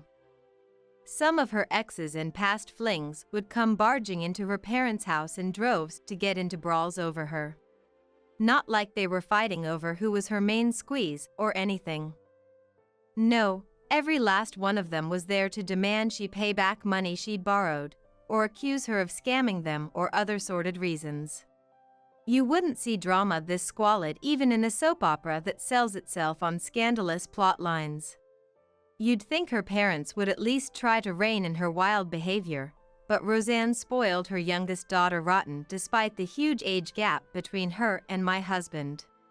As someone who watched my own mother work herself to death after finally divorcing my debt-ridden father who made her life a living hell, I found her entitled attitude absolutely repulsive. I wanted to shout at her to grow the hell up and stop mooching off mommy and daddy, but as her brother's wife, I was still an outsider at the end of the day. It wasn't my place to raise my voice about it. For now, her antics weren't directly impacting me and my husband, and even if it was his family, I was still a guest in their home. I'd resolved to bite my tongue and stay out of it, but then... So, we were thinking of moving in with you and Isaac. Huh? Roseanne dropped that little bombshell on me with zero warning when we were visiting for the holidays. Apparently, the used house they'd bought ages ago was falling apart and starting to tilt. She thought that made it the perfect time for all of us to move in together, either in their house or ours. Perfect time for who exactly? No matter how you slice it, to me, a person who had zero desire to live under the same roof as this family. It was nothing short of terrible news. A two-family home? Absolutely not. Living together? I would refuse even if my life depended on it. That's how strongly I felt, but I knew if I rejected the idea too bluntly, I'd catch hell for it. Well, Isaac and I do need our alone time too. So I deflected with a gentle. But Isaac had this tendency to be totally subservient to Roseanne, and when she told him, "Your father and I aren't getting any younger. We want you kids close by," he couldn't muster up any rebuttal. Worse still, he gradually started getting, "I guess realistically speaking, living together makes the most sense in the long run." Swept along by his parents' opinion, musing, "For crying out loud, grow a spine and turn them down." Naturally, living with my in-laws also meant getting saddled with that good-for-nothing daughter of theirs as a bonus. What a steal. Yeah, right. Why not try it out for a while? If you end up hating the arrangement, your father and I can always find our own place. I really think now is the perfect time, with our current house being so run down and all. Roseanne insisted. Once we start this so-called trial run of cohabitation, that's it. There would be no going back. We'd be stuck living with them forever. In my mind, it was inconceivable that people who already owned a house would propose moving in with someone else. Even Isaac was starting to cave, muttering a half-hearted, "I guess so." So I spoke up. "With all due respect, if we were to live together or buy a two-family home, how would we handle the purchase costs? What about living expenses? I'm just not comfortable moving in together unless we clearly lay out those details." The minute those words left my mouth, Roseanne's face soured. "We're living on a fixed income, so we can't afford to pay much." She huffed. "Right, I get that. But Violet is unemployed at the moment, and you're stretching your pensions to cover her insurance premiums and resident taxes too, aren't you? If Violet got a job, wouldn't that change your financial situation at least a little?" "What are you implying? You're basically saying Violet needs to work to pay her share of the bills?" Well, to put it bluntly, yes. Just as the atmosphere between Roseanne and I started to grow tense. Now, Isaac interjected with a flustered. I shuddered to think how ugly things might have gotten if Violet had actually been present for this conversation. Luckily, she was out gallivanting with whichever boyfriend she was on now. I bet it never even crossed her mind that we were arguing about her behind her back. Desperate to alleviate the suffocating tension, my father-in-law Arnold piped up. "I've got some retirement money and savings too." Isaac quickly chimed in. "Yeah, I'm bringing in a decent income myself." Agree with that. Everyone except me was dead set on this shared living space becoming a reality in the near future. In fact, reading the room, it seemed all but set in stone that we'd be living together. With my in-laws and Isaac getting carried away planning as they saw fit, I couldn't get a word in edgewise. By the end of the day, the decision to move in together had been made without my input. I chose to tentatively believe Isaac's assurances that I wouldn't be inconvenienced in the slightest, but I knew that was impossible as long as Violet and Roseanne were in the picture. All I could do was pray that this didn't blow up in our faces and resign myself to the inevitable. I loved Isaac. But watching him cave so easily to his parents' demands filled me with conflicting emotions. Part of me wanted to be understanding, knowing his folks were important to him. Another part of me was just exasperated by how spineless he was being. Right on the heels of this mess, another crisis reared its ugly head. "Lily, I'm so sorry," Isaac said, bowing his head to me in apology. "Oh God, what now? Did he cheat on me or something?" "No, surely not. Isaac wasn't that kind of man. What's going on? This is so out of the blue. When asked, I got a notice at work today. The company is going under. What? It was the first time a single sentence had ever caused my mind to go completely blank from shock. The company was going bankrupt? Please tell me this is some sick joke. What do you mean? You know things haven't been good since the new CEO took over. Apparently, the employees who joined in the last few years have had to deal with unpaid wages and bonus cuts. Isaac's company was by no means small. It was mid-sized, but fairly successful as far as mid-sized companies go. Still, isn't this way too sudden? There weren't any red flags? Sounds like the CEO ran off with the company's money.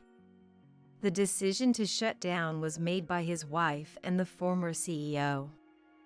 They didn't give us the full story, but I'm guessing things must have gotten bad enough that restructuring wasn't an option anymore.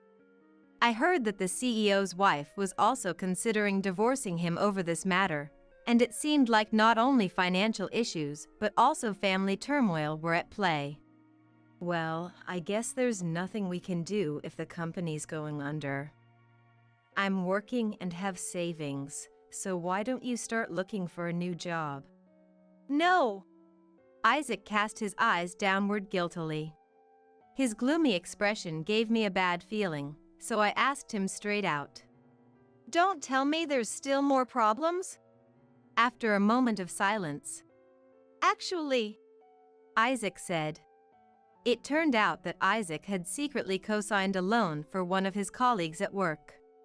Shut up on me the fact too. The colleague had just had a baby. And with the company's continued failure to pay salaries, bonuses being cut, being unable to pay his mortgage and student loans, he was drowning in debt through no fault of his own. Not wanting to burden his wife, he couldn't tell her about the company's situation, so he borrowed money from a predatory lender and asked Isaac to be his guarantor. That story alone was enough to bring tears to my eyes, but in the end, the colleague fled, leaving Isaac saddled with the debt.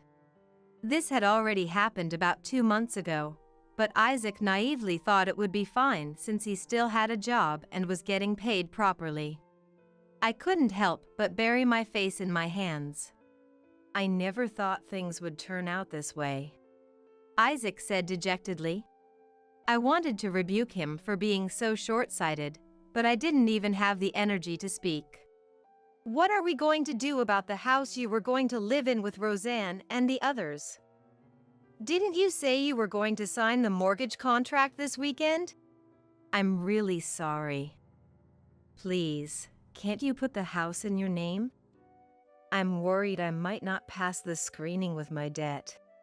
That's not the issue. Shouldn't you be deciding not to buy it at all? We looked at so many places, and we couldn't find any with conditions as good as the one we've set our sights on in terms of price and location. If we try to find a similar house, there's a chance my mom and the others might temporarily not have a place to live. It's true that physically, it would be impossible for this family to live with us in our current small home. And with his family already having a set date to move out of their current place, I could see some truth to what he was saying. But I just couldn't accept it. At the very least, let's tell Roseanne and the others that you lost your job. I think we need to reconsider the whole idea of living together. Well, you don't want to tell your parents because you feel inadequate? Do you really think you can afford to say that in this situation? Isaac fell silent at my question, his eyes cast downward as he contemplated the situation we found ourselves in. I understand. I'll talk to Roseanne and the others about it. No, I'll tell them. It'll be fine. I'll talk to them properly, Isaac said, placing his hand on my shoulder, trying to convince me somehow. Really? I asked in return. Yeah, he answered with conviction. But a few days later, Isaac, who had supposedly told Roseanne and the others about his job loss, confided in me. "If they say they won't let us move in with them now, we'll be in trouble too. We don't have the money to pay the mortgage either." He said they had lashed out at him. Well, to be honest, I had a feeling they would react that way. I couldn't even imagine him standing up to his parents, and hearing the excuses I expected in the worst way possible made me feel like my love for him was fading, even after being together for 100 years. Given the situation, I wish he would try a little harder.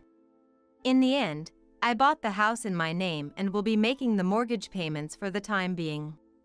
Once Isaac finds a job and pays off the loan, he'll pay me back in monthly installments to my account. At this rate, I'll probably end up covering not only the house but our living expenses as well. I don't know how much debt Isaac has, but it's money he borrowed to support a family for several months. There's no way his unemployment benefits alone can pay it all back. How long this situation will last depends on when he finds a new job. Should I get a divorce? But I can't bring myself to abandon him after he lost his job. I tried to convince myself that this must be one of the trials married couples face. In the end, at that time, there was still a part of me that couldn't completely hate the naive Isaac. Since I married this man, I also had the desire as a wife to stand by him until the very end. Looking back, I was too soft-hearted. After discussing it as a couple, it was decided that I would also cover our living expenses until Isaac paid off his debt of over $70,000, far exceeding my expectations. Honestly, I wondered if that female junior really used the $70,000 for living expenses and childbirth costs. But even if I found out, it's too late now. The fact remains that we have a large amount of debt, and all I could do was seriously consider what to do going forward. It was right in the middle of a recession, so finding a new job for him in his 30s was a struggle. Isaac, who had been involved in manufacturing auto parts, didn't have universally applicable skills like being good at sales or desk work. Even if he tried to find a job in a similar industry, there was high demand for young talent, and hardly any companies were looking for someone his age, who was neither here nor there. So-called black companies would probably hire him in a heartbeat, though. And so, even after his unemployment benefits ran out, he remained jobless and we began living with my parents. I did tell my in-laws that he had lost his job. By doing so, I was hoping that the family would realize, even a little, that they shouldn't rely entirely on this married couple. For about 3 months after we moved in, my parents gave us $200 for living expenses. Are they looking down on us? They hardly help with any housework and just dump it all on me. When I complained about this to Isaac, "My parents are elderly, so please support them as much as you can," he said. I thought support meant assisting someone who can already do things on their own to some extent. But Arnold, Roseanne, and Violet just lie around on the sofa doing nothing. They should be able to do everything themselves, but there's nothing I can really call support. Should I just drop everything from housework to everything else and take care of them while they're bedridden? I wanted to get along as well as possible since we were living together, but I quickly reached my limit with that idea. I found myself getting irritated almost every day, to the point where I boldly, "Could you increase our living expenses a little more?" asked my parents directly. But when I got assertive, my parents got just as assertive back. "Our generation gets very little pension money. And we need $200,000 for our retirement." Even when I told them to make Violet work, "We don't want to selfishly tie down our child's life as parents," they said things like, "Making Violet work isn't selfish of the parents. Working is every citizen's duty in the first place." I started to feel like I couldn't take this lifestyle anymore, and gradually my feelings for Isaac cooled as well. Since we started living together, I often wondered whose side he was really on. Just when I thought he was on my side, with a single word from Roseanne. Well, I suppose that way of thinking is important too. He'd easily turn his back on me saying, in the end, please just listen to what my parents say. He'd convince me. What happened to his promise not to cause me any trouble at all when we decided to live together? Living with Violet was an unbearable torment for me. On the rare weekday off when I was trying to relax at home, Violet would bring her boyfriend over and start getting all lovey-dovey in her room. I guess she's free to do whatever she wants in her own room, but I wish she'd show a little consideration for the people she lives with. It's my own home, but I can't relax at all. As the restless days went on, one evening at dinner. Hey, listen to this. Violet's cheerful voice rang out. It was rare for her to even have dinner with us in the first place. She was usually out on a date with her boyfriend at this time. I wondered what was up, and then, I'm getting married! She suddenly spread out a signed marriage certificate for us to see. Even our parents were momentarily stunned. What? To who? They asked. My current boyfriend, she replied, but her boyfriends change so frequently, who knows which one she means. It seemed to be news to our parents too. How long have you been dating? And they asked her various questions like, about 3 months? I felt it was destiny. She laughed. Isaac and I exchanged glances, wondering if this was really okay. I could only imagine it ending in divorce. But our parents seemed to have unfounded confidence, saying things like, if it's someone Violet chose, I'm sure it'll be fine. And readily agreeing to be witnesses. Hey, so I want to have my hubby live here with us too. But my room is kind of too cramped, you know? I see. Roseanne agreed with Violet for some reason. Her attitude of readily accepting Violet and her husband moving in irritated me to no end. Can't we have Lily in Isaac's room? Huh? At Violet's suggestion, Isaac grimaced. He looked at me as if to say, that's not okay, right? No, of course it's not okay. I couldn't understand why he would hesitate there. I wanted him to refuse right away. Come on, please. Violet pleaded, and do as she says. Our parents chimed in. I lost my patience and sharply refused. That's going too far, even for you. To which Violet replied in a wheedling voice. Then, what? You won't celebrate my marriage, sis? She called me sis, even though she never does normally. I know, you should switch rooms. Let the newlyweds have the bigger room. Isaac can sleep alone in Violet's small room, and you, his wife, can sleep in the kitchen or something. You're an outsider after all. Roseanne laughed as if it was a brilliant idea. Arnold guffawed. That's a good one. It was mean-spirited even as a joke. Isaac seemed to get caught up in the mood too, and laughed along. Ha ha! With his parents. This was the worst. The kitchen isn't even a room. Violet howled with laughter. Who cares? She's always doing chores and practically lives in the kitchen anyway. As she said. That's true. I mean, there's no more rooms, so the outsider should just leave. At Violet's words, our parents nodded vigorously. Exactly. They said gleefully. Faced with his family getting abnormally excited, Isaac made no move to stop them. In other words, I had no allies. Go on, outsider, get out. Violet dismissively waved me off with her hand. Roseanne chimed in. Why don't you just go be homeless in the park? With a laugh. They were all mocking me. Do you understand? As you know, Isaac is unemployed. Do you realize what will happen to you all if I leave?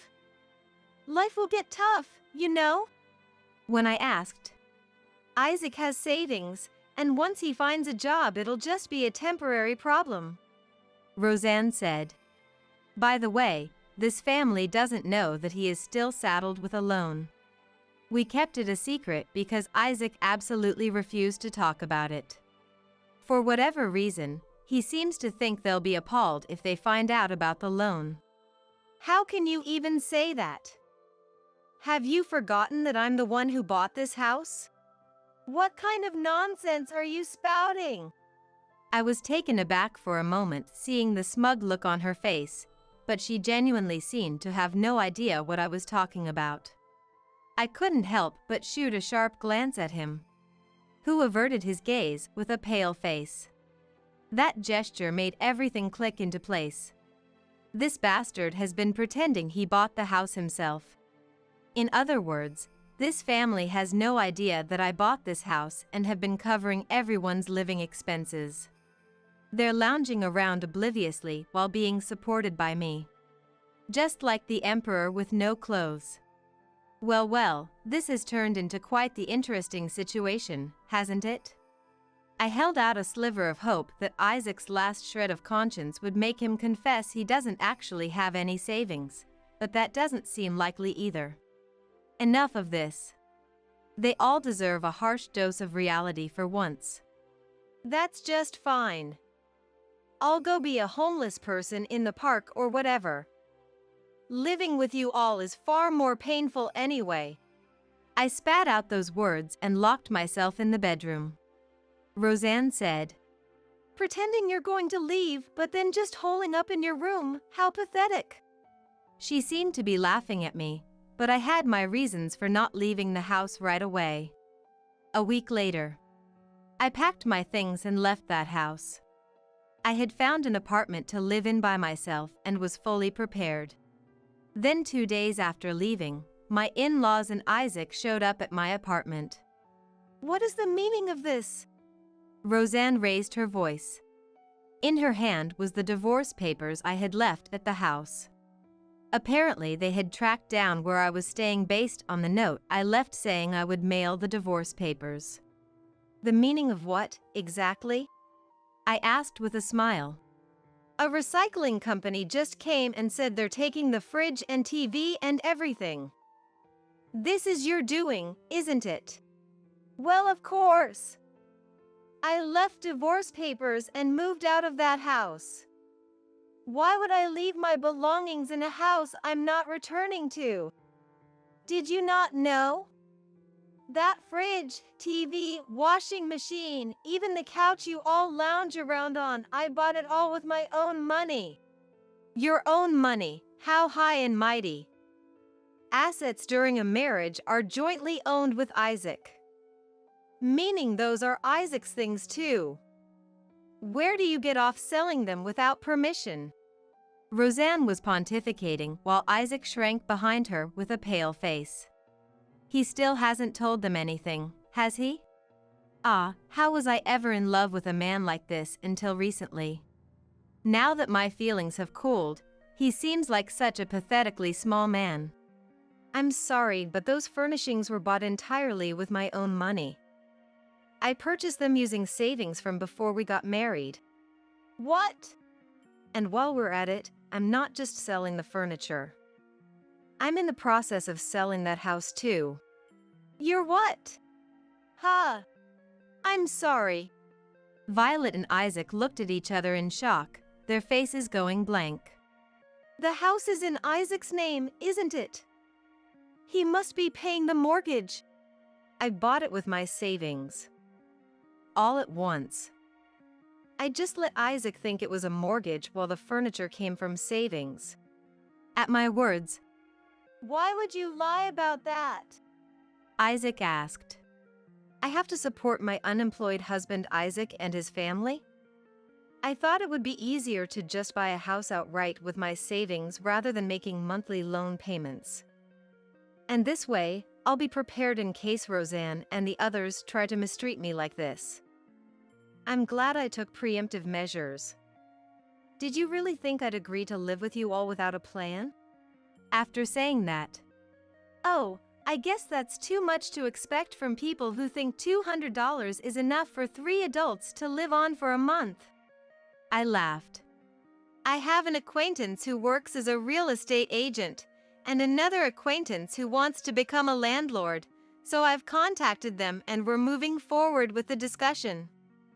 We haven't hired a real estate agent yet. You didn't notice, did you?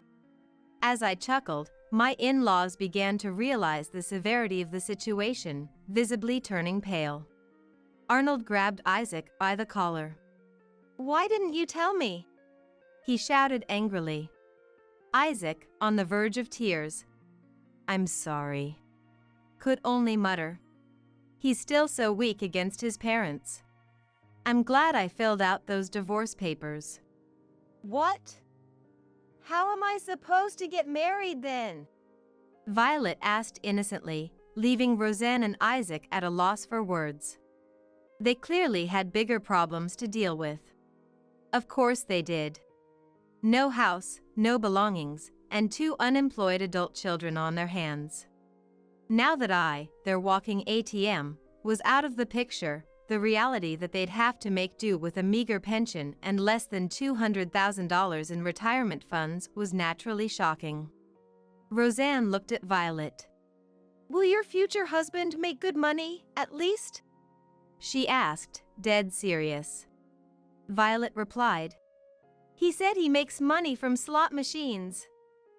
He's a professional slots player. I burst out laughing while Isaac and my in-laws looked gloomy. Seriously, a professional slots player? I know a handful of people like that exist, but it's not a stable career. And knowing the kind of men she attracts, I'm sure he's no prize. Roseanne and Isaac turned to me. Look, we apologize for the other day. Can't we get along? I think there were some misunderstandings on both sides, they said, trying to reconcile. Ha! There were no misunderstandings. We've had completely different values from the start. What are you even talking about? I laughed heartily, but Roseanne snapped back. Don't say that. There must have been a misunderstanding. I denied it. You'd abandon your own family? Arnold glared at me sternly. But when I retorted with, Wasn't it your wife who first called me an outsider? Arnold fell silent. Wait, that's too cold. After we lived together and everything. Roseanne cried out. Yes, we lived together while I supported you all. That's exactly why I don't want to anymore. At my words, Please reconsider, Isaac pleaded. If you had been a bit more understanding, maybe I would have. But it's too late now. I'm sick of it. I laughed off his request. Then, Don't say that. Every family goes through hard times, Roseanne insisted desperately. Violet chimed in. That's right. Trying to gain my support somehow. Hard times, huh? If that's what you want to call it, why don't you go be homeless in the park? Leave me, an outsider, out of it and overcome this hard time as a family. They flushed red at having their own words thrown back at them. You heartless woman, they cursed. Oh, is that so? Can you even get by without me though? They bit their lips, silent at my question. I secretly felt a bit smug. And after she finally found someone to marry? Violet hung her head. How awful, after everything. Roseanne hugged her. Well, if you had raised Violet to be independent with a proper job, this wouldn't have happened. They're so naive and short-sighted. Come to think of it, Isaac, who co-signed loans for his juniors and clung to a nearly bankrupt company, was a lot like them in that sense. I see. I realized that their naivety must come from their maternal bloodline. Well, I don't think you need to worry about that though, I said, leaving his family dumbfounded. Seeing their confused expressions, I continued. Because I think Violet's husband probably has other girlfriends. What? Violet exclaimed in shock. I had to hold back another laugh. What do you mean, probably? She demanded. Your boyfriends change so often that I don't know which one you're marrying, but the last guy I saw you with seems to be dating the woman living downstairs in this apartment building. Huh? I had noticed by chance on the day I moved in. The man Violet had been bringing to the house until recently, presumably her fiancé, appeared to be in a relationship with the woman living downstairs. He was frequently coming and going. Given that he arrived at night and left in the morning, they had to be more than just friends. At best, they could be siblings, I suppose, but has he mentioned anything to you? Violet remained silent at my question. Based on her reaction, the man she'd been seeing until recently was undoubtedly her fiancé. There's no way I've been deceived, she muttered, slumping to her knees.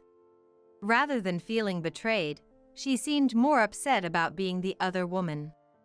Furiously, she took out her phone to contact the man, but he hung up on her the moment she explained the situation.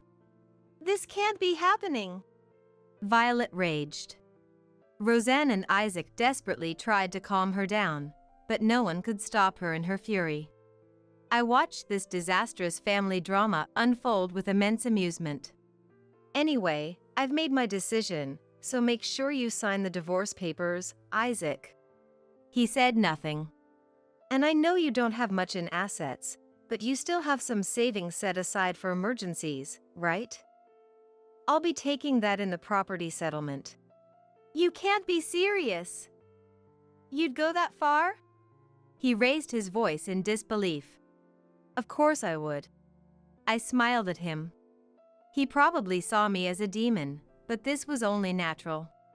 I supported your parents even though I never wanted to. I'll be recouping that money, thank you very much.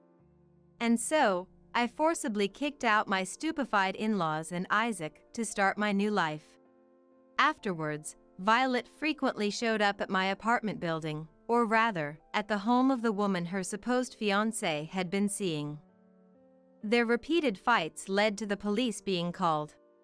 It turned out Violet was just the man's fling, and the woman living in my building was his real fiancé. Violet's marriage plans were apparently a misunderstanding on her part. She had taken his joke seriously, gotten the marriage paperwork herself, and gotten carried away. She seemed unusually sincere for once, but too bad for her. That wasn't all. The family, having lost their house and money, had been counting on Isaac's savings. But those plans were ruined when I demanded my share in the divorce. As a result, relationships in Isaac's family rapidly deteriorated. At first, Isaac was blamed for not keeping me around, but unable to take it anymore, he finally got furious and had a huge fight with Roseanne. It's your fault for spoiling Violet. My wife got angry because of you, he accused them, ignoring his own actions. I'll distance myself from my parents and change my ways, so will you remarry me?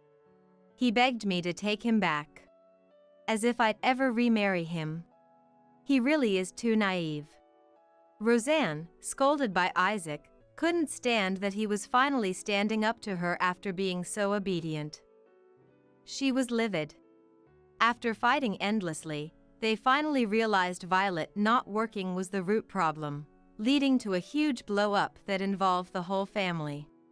In the end, the family fell apart. The parents-in-law wanted to separate or divorce, but lacking money, they had to keep living together without even speaking.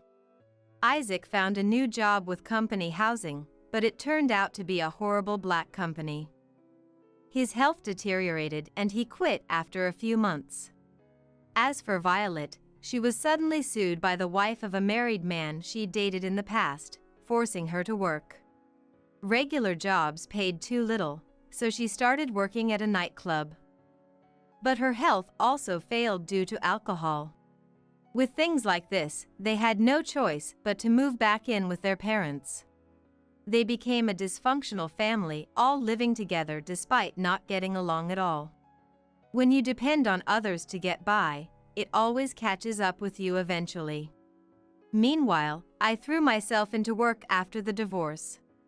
I had avoided overtime and turned down promotions because I prioritized my family.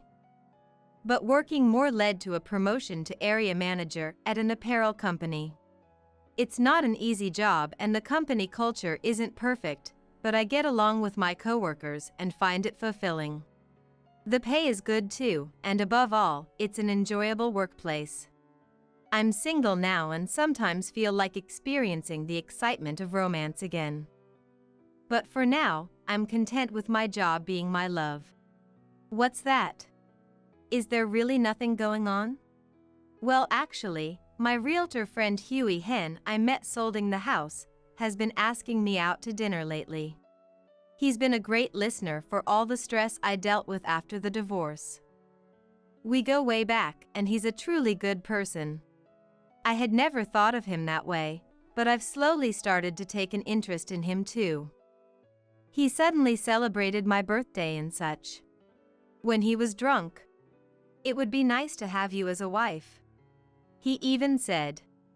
I mean, that's clearly showing interest, right? No, maybe I'm overthinking it. I mean, I'm not exactly young anymore. I'm not about to get carried away over some words like that. But if the feelings are mutual, maybe it wouldn't hurt to take a step forward. Still, I want to enjoy this sweet atmosphere just a little longer. That's how I feel right now. I'll prove that you're the culprit. It was my father-in-law, Connolly, who was glaring at me and intimidating me with his loud voice. He had come home early and appeared in front of me with noisy footsteps.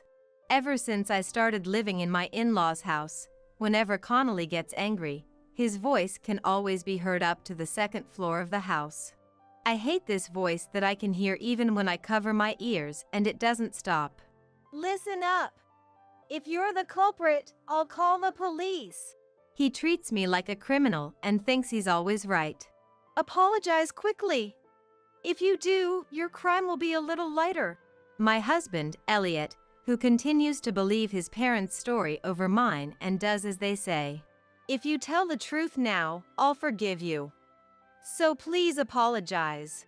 My mother-in-law, Caddy, who has no real power in this house, but still talks down to me. No matter how much I care about this family, I'm reminded that I'm ultimately an outsider. This family thinks I'm a criminal. However, even in a hopeless situation, I can't acknowledge what I can't acknowledge.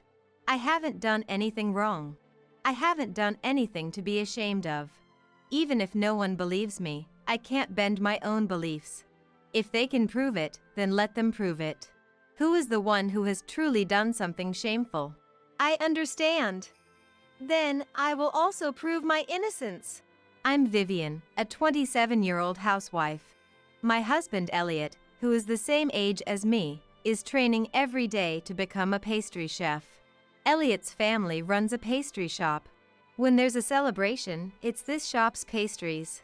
And it's a shop that locals say. It's a pastry shop that Elliot's grandfather started, and it has many long-time customers. In order to become the third-generation owner, Elliot is working hard every day under Connolly. Elliot and I met 7 years ago. At the time, I was attending a vocational school to become a hairdresser and was invited by a friend to a party. Among the bright and talkative male college students, Elliot was the one who was quietly drinking while staring at his glass. I wondered if he was shy, so I asked, "Are you from the same university as everyone else?" And he, "No, I'm actually in vocational school," replied. "I'm in vocational school too, because my dream was to become a hairdresser." I have no choice, but now that I've decided to do it, I'm going to do my best. I see. But it's wonderful that you're trying to work hard. By the way, is there something about that glass that caught your attention? You've been staring at it for a while. Since I make pastries, I was wondering how they create such a mysterious color combination. The glass that Elliot had been staring at indeed had a mysterious color, with blue and red mixing together. When I heard vocational school, I had selfishly imagined cosmetology. Pastries. I'm sorry, I selfishly assumed it was cosmetology. So I was surprised and apologized. No worries. Most people assume cosmetology when I say vocational school, so I'm used to it. I see. But being a pastry chef is wonderful. Pastries have depth and stories. I really like them. Thank you. Please do try them sometime. Perhaps he was a bit embarrassed, but I couldn't see Elliot's expression at all as he spoke while looking down. Yes. I'm looking forward to it. But even though I said that, I'm sure he was offended that I had mistaken him for a cosmetology student. I thought we would never meet again. However, he actually made pastries for me and brought them to my vocational school. When I opened the pastry box that he had brought, pale pink flower-shaped pastries emerged from inside. It was as if flower petals blooming in front of where we were sitting had fluttered down. Beautiful. The words slipped out unintentionally. Thank you. And Elliot replied shyly. Vivian, I might be awkward with words and not very interesting, but if it's all right with you, could we continue meeting from now on? It was a sudden invitation, but I didn't feel uncomfortable. From then on, with each passing season, Elliot would gift me colorful pastries. And when we both got jobs, on the third spring, he proposed to me with a flower ring made of pastry. I want us to always be together, so please marry me. I had always wanted to be by the sincere his side, so I answered without hesitation. Thank you. Let's always be together. When you say a family that runs a business, it gives the impression of being formal and strict, but his parents. Vivian, thank you for coming today. Caddy, who smiled amiably, had a kind aura and the pale yellow dress suited her well. Don't be nervous. We're the ones who are more nervous. Connolly, who laughed heartily, had the aura of a true artisan. It's an old shop. Young people these days might not like it, but we're running it modestly. If you'd like, please try the pastries I made. Then Connolly said as he offered them to me. Unlike the pastries that he makes, these had a sense of dignity that came through even in the sweets. Thank you for the food. The pastries that he made had a flavor that went well with coffee, giving the impression of truly old-fashioned pastries. Caddy also helps out in the store, but I wonder if we could ask Vivian to help out a bit after the wedding? To be honest, I liked my job as a hairdresser and didn't want to quit. However, my desire to be with Elliot was stronger. Yes, I would be happy to help out while learning from Caddy. And so, I began living with my in-laws and occasionally helping out at the store. After our wedding, a pastry boom occurred among young people. A drama about pastry chefs was broadcast on TV, and young aspiring chefs even came to my in-laws' store. It was a small shop, but a TV crew even came to cover it. I thought that Elliot's pastries might be more suited for young people, and wondered if Elliot should be the one interviewed, but it was Connolly who was interviewed instead of him. Before long, the young customers gradually dwindled.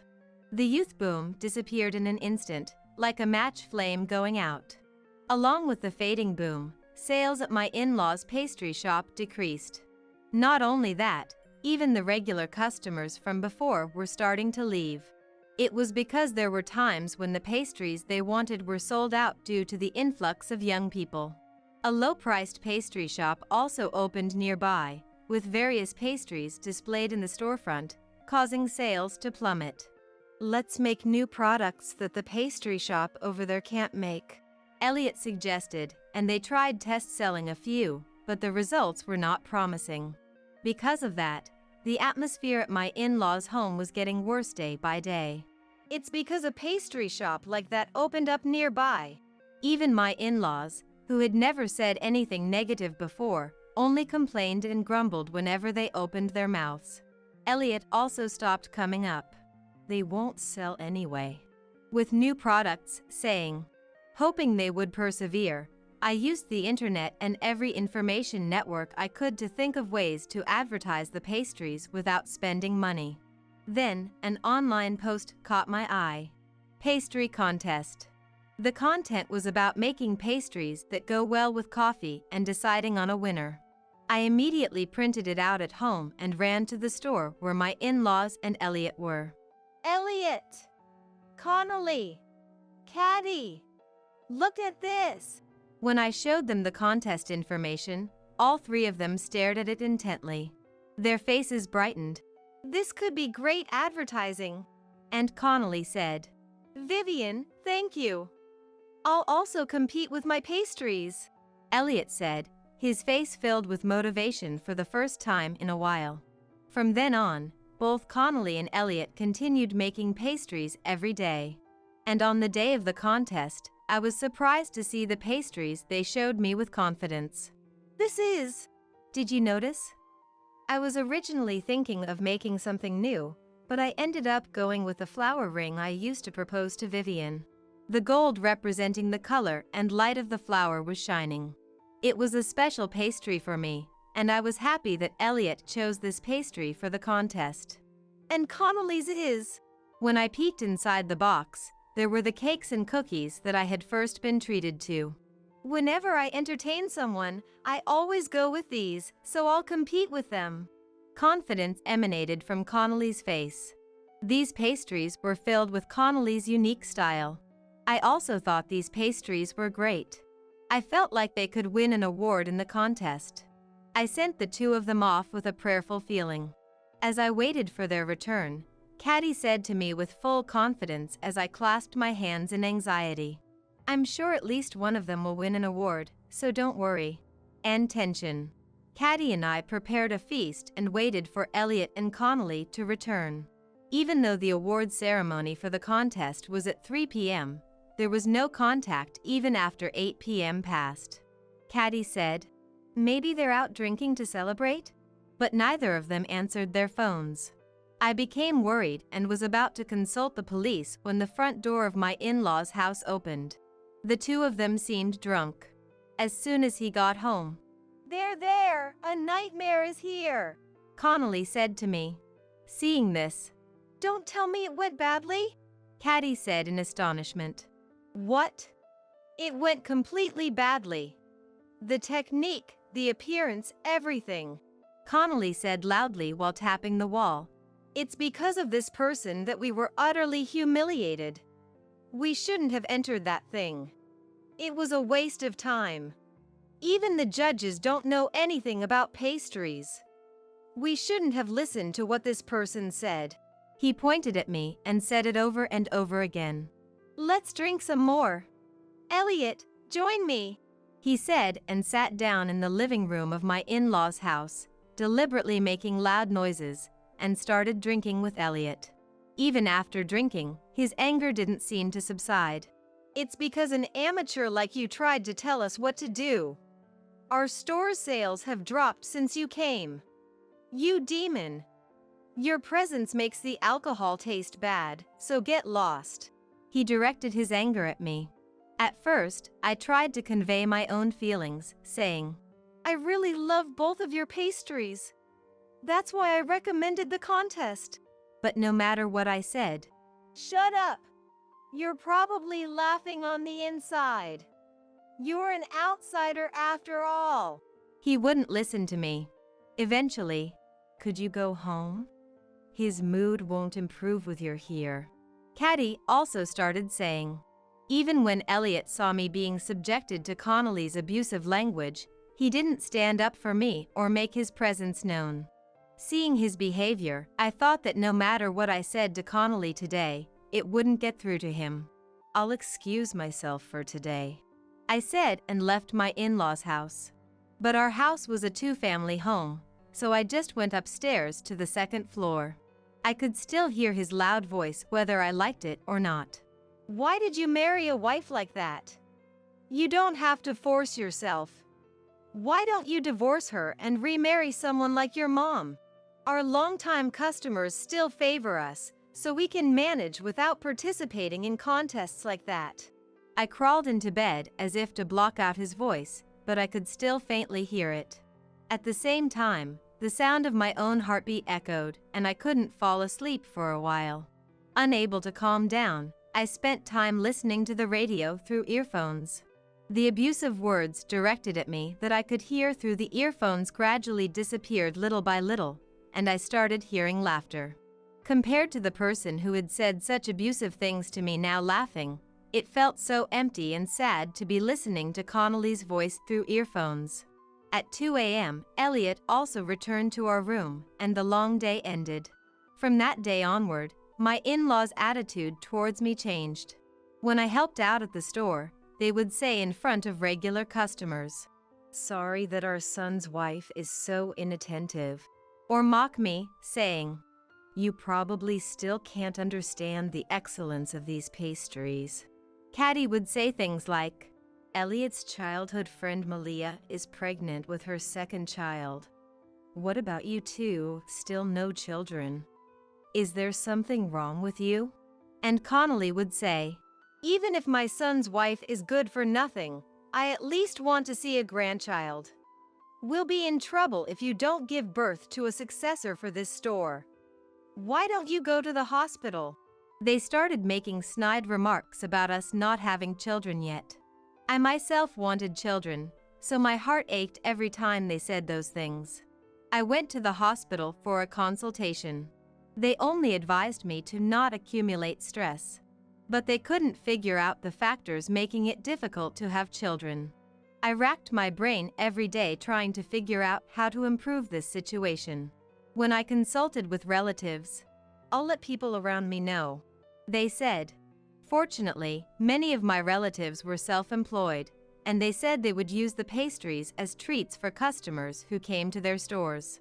When I met up with friends and brought Elliot's pastries as a gift, "I'll advertise them for you, Vivian," they said. The one who said that was Jaylene, my childhood friend who is now a popular violinist. She was always cheerful and has been my #1 ally since we were little. Jaylene was the only one I could confide in about worries that I couldn't talk to my parents about. When I talk to her, any worry feels like a small matter. She has that mysterious effect. I'll try introducing them on social media. Even someone like me has fans, so I'm sure they'll buy them. I was saved by Jaylene's smiling face as she said that. I used to go to my former workplace once a month to get my hair cut, so I asked them to buy pastries during those times. The easygoing manager's eyes clouded over for a moment. But you know, we have a lot of young people here, so I'm not sure if advertising will work." "I understand. But I think even young people will like this beautiful appearance and delicious taste." As I made an impassioned speech, the manager also said, "All right, I got it. Fine. Nowadays, it's all about whether it's Instagrammable on social media, right?" They agreed to put a small model of the pastries on the storefront and place pamphlets. Indeed, in this day and age, it's all about social media. Both my best friend and the manager said so. I also have some knowledge about social media, so this might lead to a recovery in the store's sales. With that thought, as soon as I got home, I immediately started preparing by editing photos for social media and thinking of advertising slogans. I had Elliot take a look when he got home, and we started advertising right away. As we introduced a menu tailored for younger customers, the store gradually started to attract new patrons. We began receiving regular orders from relatives, and even customers from the beauty salon where I used to work started dropping by. The day after my best friend promoted the store on social media, I updated our store's advertisement.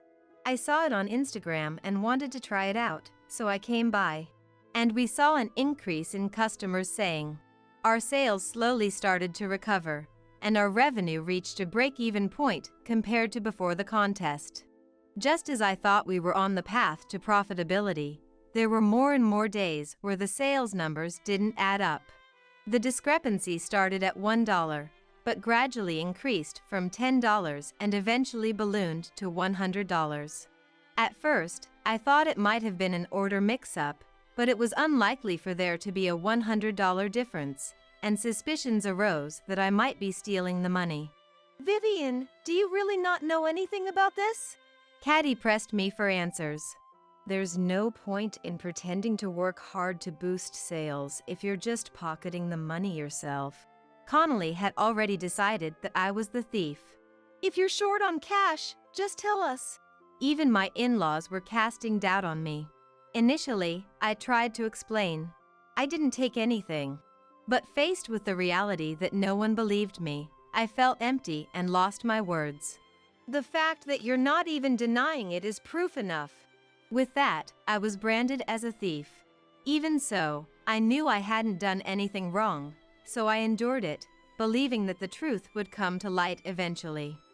Then one day, after finishing work at home, I heard loud footsteps. The door to our room on the second floor burst open. Get downstairs right now! And Connolly shouted with a demonic expression. Startled, I turned off the stove and immediately descended the stairs to the living room of my in-laws' house. Elliot and Caddy were already there. Sit there. I did as I was told and sat next to Elliot. Connolly said, I've got evidence. We'll find out who the thief is now. If the facts are confirmed, I'm turning you over to the police. With heavy breathing. I had no idea what he was talking about, and as I remained silent, Elliot spoke up. Of course, if you've been stealing, it's embezzlement. Let's call the police. Elliot looked at me as he said it. It seemed that even Elliot thought I had stolen the money. Yesterday, when I checked the safe after closing, the numbers didn't add up again. So, I installed a camera to make the culprit confess to their crime. What? I was surprised that Connolly, who was so technologically inept that he couldn't even record TV shows, had set up a camera by himself. Caddy and Elliot also seemed surprised, as they weren't aware of it either. Come to think of it, Caddy and Elliot had gone out shopping yesterday, so I was the only one at home. This morning, when I checked the contents of the safe again, more money was missing. No one else entered the store, so the only possibility is that you, who was in this house, stole it. Connolly was making a passionate speech, as if he were the protagonist of a detective drama. Then you should have talked to me about it first. Elliot said. I was going to tell you and Caddy, but she was nearby, so I couldn't say anything. I was worried she might overhear, hide the evidence, and run away. It's true that the circumstantial evidence was piling up, but I didn't do it. I didn't do it. I've been working hard in my own way to contribute to increasing the store's profits. I would never steal money from the precious store. You still won't admit it? You're a persistent woman. Connolly seemed to want me to confess, but this was no joke. I hadn't fallen so low as to commit a crime. Vivian, if you did it, just apologize properly. It's not something that can be forgiven, but denying it despite all this circumstantial evidence is unsightly. Even Elliot, who should have seen me working hard at home to promote the store on social media, didn't believe me. The emptiness I felt slowly turned into anger. If that's how it was going to be, I would see for myself if it was really true. Fine.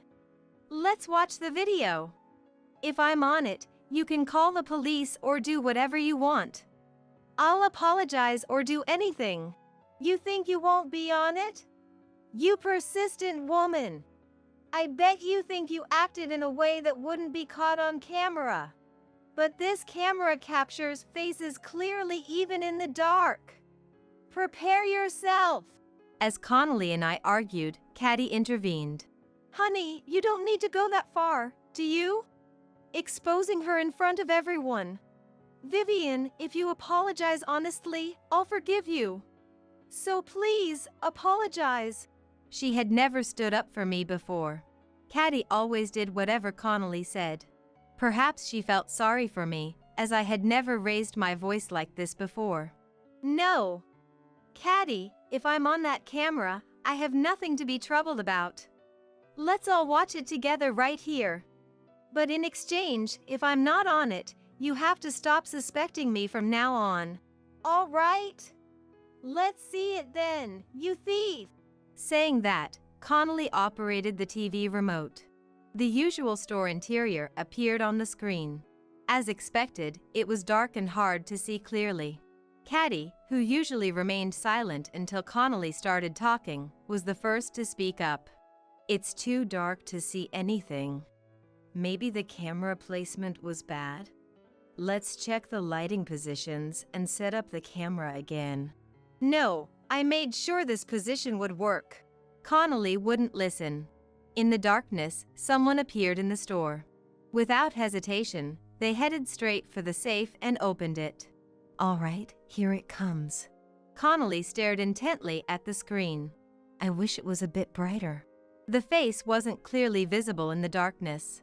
I'm pretty sure this video camera has an automatic low-light correction feature that should make the person's face clearly visible after a little while. Indeed, the screen was gradually getting brighter. What?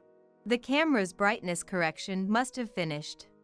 The focus sharpened, and even in the darkness, the face became clearly visible. You! Why? Mom. On the screen was Caddy, holding money in her hand and about to close the safe. When she turned around, Caddy's face was pale, and she opened her mouth, making a soundless cry. Connolly's face, which had been dumbfounded, turned bright red, and once again transformed into a demonic expression. You were the one stealing? Why would you do something like this? Collapsing to her knees on the spot, curling up into a small ball. I'm sorry. I'm sorry. Caddy just kept apologizing through her tears. I was appalled by this exchange and said, "Shall I call the police?" As I picked up the phone. Caddy clung to my feet. Anything but that, she begged, sobbing. What do you want to do? Should I call the police? I asked again, but... No, wait, Connolly said. Vivian, this is a problem between them, so... Elliot chimed in. Just a few minutes ago, they had been calling me a criminal and hurling abuse at me, but now my in-laws looked utterly dejected. I simply said, I'm tired, and returned to my own home. The next day, Elliot showed some awkwardness but didn't bring up yesterday's events. Caddy was apparently bedridden, so I went to the store, but Connolly didn't say anything either. I was appalled that they couldn't even apologize after accusing someone else and treating them like a criminal. Before Elliot and Connolly came home, I got the divorce papers and filled them out. I also efficiently packed my belongings. When Elliot and Connolly returned, I said, just like that day, Elliot, Connolly, please sit here. The two obediently sat down in the living room of my in-laws' house. I couldn't see her, but Caddy could probably hear me too. I began to speak in a slightly louder voice. Elliot, I want a divorce. I'm leaving this house today. I will also properly claim compensation for the emotional harassment I received from Connolly in this house and the defamation I suffered from being treated as a suspect yesterday. Please be aware of this. They were dumbfounded by my matter-of-fact speech. Wait a minute. Compensation. Can't you reconsider somehow? If I had felt that he needed me even a little emotionally, I might have reconsidered the divorce. But it seemed that the only thing on Elliot's mind was the payment of compensation. No, if Vivian leaves, we'll lose our business connections and the effect of social media. The store will go under. I can't have a divorce. If he had reflected on his past actions and apologized, I might have reconsidered a bit. But it appeared that this Connolly, too, only had the store's profits on his mind. Both of them were only thinking about themselves.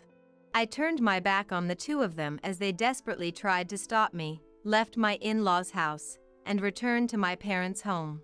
My parents were surprised by their daughter's sudden return, but when I explained the situation, they were outraged.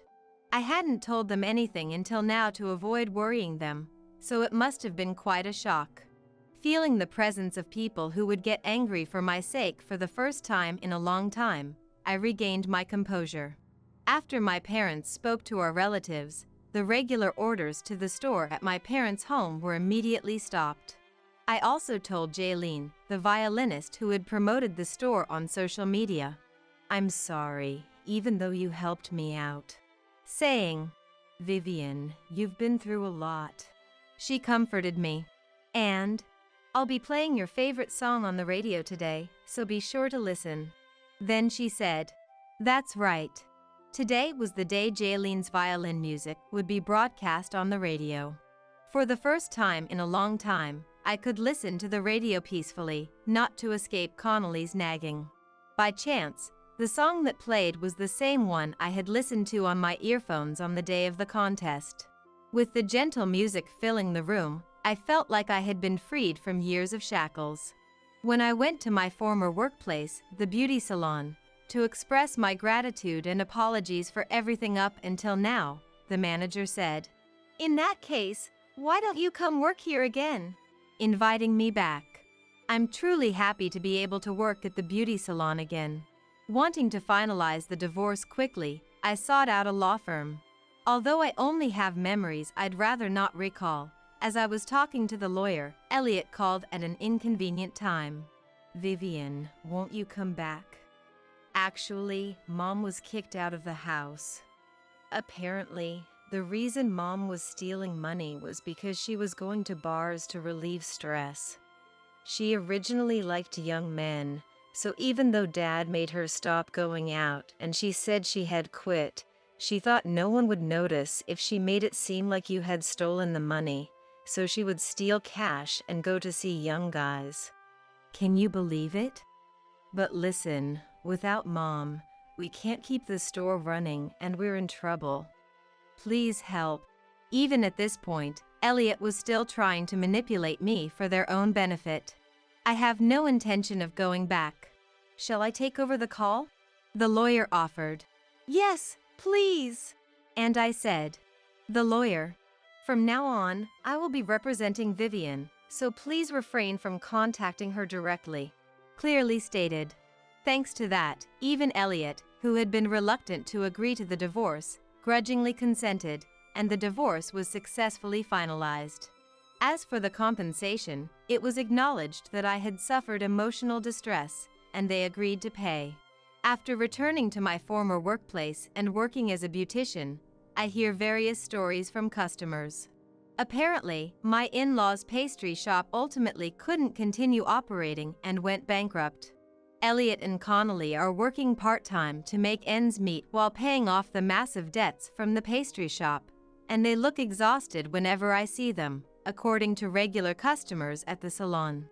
Meanwhile, Caddy was kicked out of my in-laws' house and is living alone in an apartment, but it seems she still can't quit going to bars. That's her way of escaping reality, I guess. I hear her debts have also ballooned quite a bit. The neighbors of my in-laws were gossiping about it. I'm now able to listen to such stories as if they're someone else's problem, living peacefully each day. Ever since I started cutting their hair, my parents are delighted to be told they look younger. Now, I feel happiness in my daily life, being able to please others and receive their smiles. You're so useless. I can't believe I'm stuck with an ugly wife like you. I wish I could get a divorce tomorrow. I couldn't believe what I was hearing. Drunk or not, how could anyone say something so cruel? I felt myself shaking with anger. You're too drunk. Apologize to Sharon. That's right. You can't just throw around the word divorce like it's nothing. My in-laws tried to rein Andrew in, but he wasn't having any of it. Instead, he doubled down, almost as if their concern just spurred him to insult me more. Yeah, whatever. She's the one who'll be struggling after a divorce, not me. I'm the one who wants out. The way he spoke, it was beyond cruel. I felt something inside me snap. I put on my brightest smile, looked right at Andrew, and said, "Oh, perfect. Let's get divorced then." Andrew seemed to shrink back, stunned by my sudden comeback, but this wasn't something I could let slide anymore. As our family started murmuring around us, I spoke again, ready to shatter Andrew's pride. "My name is Sharon. I'm a 30-year-old mom. Our son, Mark, is 3 years old and goes to daycare. He's going through what they call the terrible threes, which can be challenging, but he's still so lovable. My husband, Andrew, who is Mark's dad, is 5 years older than me. He's 35. Right now, he works at a big corporate firm, and we live happily as a family of 3 in a small apartment. But getting here wasn't all smooth sailing. There were plenty of times when I regretted marrying Andrew. 5 years ago, Andrew and I started dating. We were together for 2 years before I got pregnant, and that's when we got married. We had already promised to marry each other, though it was just a verbal promise, and both our parents got along well. So there was no real issue with the pregnancy. But the trouble started after we were married. I was on maternity leave, home alone, when it all went down. The doorbell rang, and when I answered, there was a woman standing there. Her eyes were red, like she'd been crying for hours. I was taken aback. "Are you okay? What happened?" I asked. But she just glared at me and yelled, "Give me back Drew." Excuse me. I don't get it. What's going on?" If anyone didn't get it, it was me. Some stranger shows up at my door, yelling and sobbing. "Drew." I repeated her words, and then it hit me. "Do you mean Andrew, my husband, Andrew?" "Yes. Who else would I be talking about? What's your relationship with Andrew? And, who are you exactly?" I asked her carefully, feeling a pit in my stomach. The woman let out a sharp huff, wiped her tears, and with an air of superiority, she answered, "I'm Rachel. I'm Drew's girlfriend. We were about to celebrate our 1-year anniversary, but then you got pregnant, and he suddenly broke up with me." I was speechless. Rachel, as she introduced herself, broke down again, crying even harder. The shock I felt was overwhelming, but I could also feel her pain. It hurt me, too. Eventually, Rachel left, tears streaming down her face. She didn't try to harm me or anything. She just wanted to tell me the truth. She must have known that telling me wouldn't change anything. Yet there she was, helpless, just like me. Still, the fact that Andrew had deceived me for a whole year, how could I believe that, given how he normally acted? I hoped it was some kind of mistake. But that night, when I confronted him, Andrew confessed. "I'm really sorry." She confessed her feelings to me, and I turned her down. But then she started crying. I felt so bad for her, so I kept meeting with her. Just met up with her. But she called herself your girlfriend. Well, yay, I won't deny it. It was that kind of relationship. Hearing those words come directly from Andrew felt like a punch to the gut. Seeing my face fall, Andrew scrambled. "But you're the one I love. You're the real deal, Sharon. And now we have a kid, we're married. It's all over with her, I promise." "That's not the point." I broke down and cried. Andrew looked genuinely shocked by how upset I was, and all he could do was apologize over and over. Even though I knew it was over, I couldn't shake the worry that maybe he was still deceiving me, or the doubt about whether I could ever truly stay with him after this. "I'm really sorry. From now on, I swear I'll never make you feel like this again. I'll be there for you and our baby. I promise." Hearing him repeat that over and over, I finally calmed down. After all, we were just newly married, and I was carrying our baby. If I told my parents I wanted a divorce over something in the past, I'd only make them worry. Plus, deep down, I still had feelings for Andrew. I didn't really want a divorce. "Fine, but you can't betray me again. There's no next time." Of course. Andrew's voice was strong and determined. I decided to believe in that serious look in his eyes, just one more time, and sealed this incident away in my heart. A little while later, our beautiful baby boy was born. We named him Mark. The doctors said he was one of the healthiest babies they'd ever seen, and I was learning the ropes of being a mom. Overwhelmed, but happy. But when Mark was about 2 months old, Andrew came home looking angry and irritable. "What's wrong?" "I quit my job." "What? You quit?" "Yeah, I got into a fight with my boss." Andrew wouldn't even look at me. I pressed him for more, over something like that. Mark was just born. What were you thinking? So what? Tomorrow, you're going to be unemployed. What are we going to do? How many times are you going to quit your jobs? I was so consumed with anxiety that I couldn't even try to understand how Andrew was feeling. I just yelled. We didn't have much in savings. And actually, this wasn't the first time Andrew had left a job. The first time was before we started dating. He had gotten a job at a mid-sized but reputable company in town. But he said he had to leave because his boss kept harassing him. When we met, he had just switched to another job. The second time was while we were dating.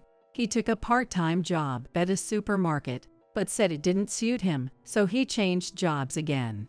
The third time was after we got married. He wanted more flexibility in his shifts, so he took a full-time position as an office clerk at a care facility. But he quit that one, too. I didn't think job hopping was necessarily a bad thing. People fit or don't fit with certain jobs. Andrew was proof of that. Still, quitting jobs this easily. It just had to be Andrew's fault. Andrew, however, did not like the way I put it and turned his anger toward me. Whether I quit or change jobs 1,000 times, it's none of your business. It's my life. That may be true, but you've got a child to support now. You're an adult, a parent. Quitting over an argument with your boss. So what? I'm supposed to sacrifice my life for Mark. If that's how you feel, why don't you just raise Mark on your own? That comment hit a nerve. It's not like that's what I meant at all. But clearly, Andrew couldn't see my point of view. Both of us fell silent. That was the start of our Cold War. A month passed, and our conversations were kept to a bare minimum.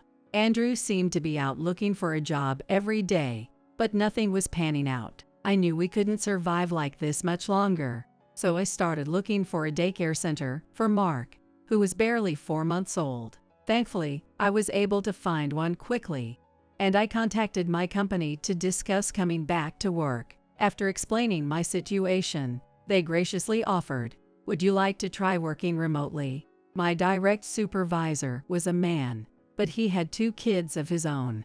"Are you sure it's okay?" "Yay, your child is still young, and it must be tough.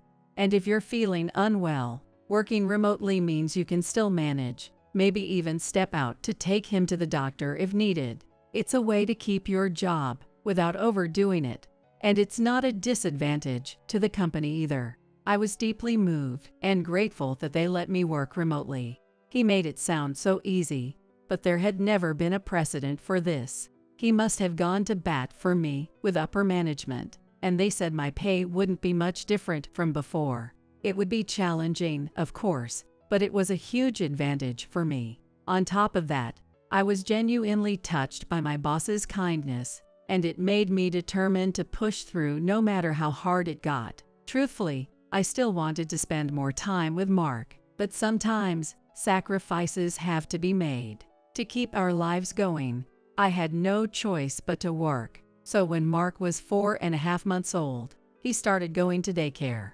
I felt a pang in my chest seeing him, the tiniest one there.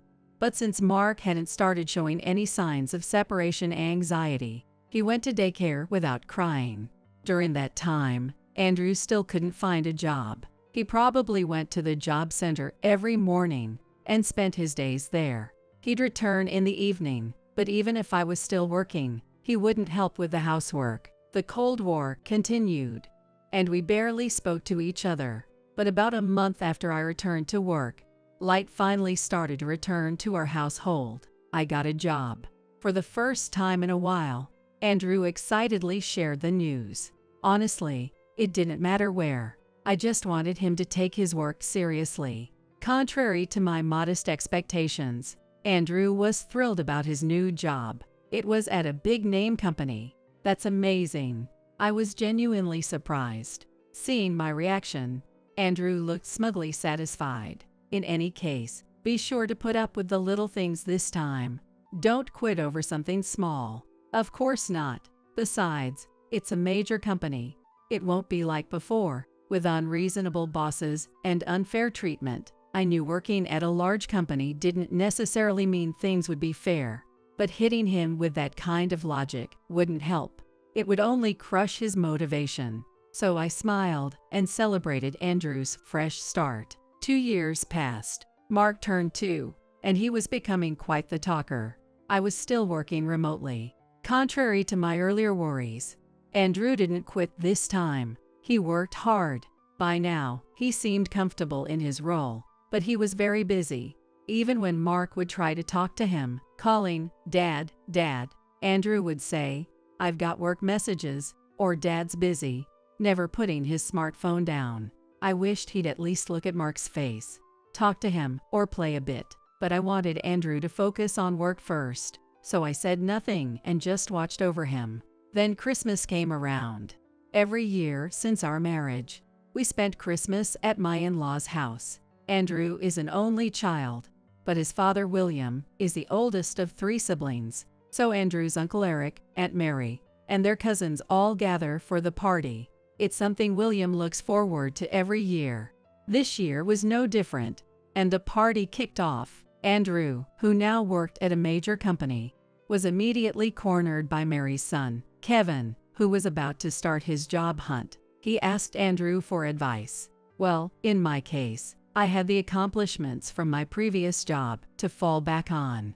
Andrew said this proudly, but all he'd accomplished was quitting after a fight. Listening closely, I realized that he'd told our family and relatives that his past job changes were because he'd been headhunted by other companies. I couldn't help but feel a bit exasperated, but unlike me, everyone else praised him, and Andrew just kept going.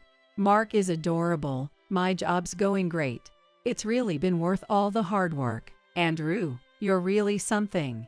Yay, now if only my wife were a bit prettier, things would be perfect." He wasn't speaking directly to me, but those words made me freeze. "What? Come on, aren't you just head over heels for Sharon?" Kevin tried to play off Andrew's comment as a joke, trying to defuse the situation, but Andrew just laughed it off, as if, "She's a useless, ugly woman.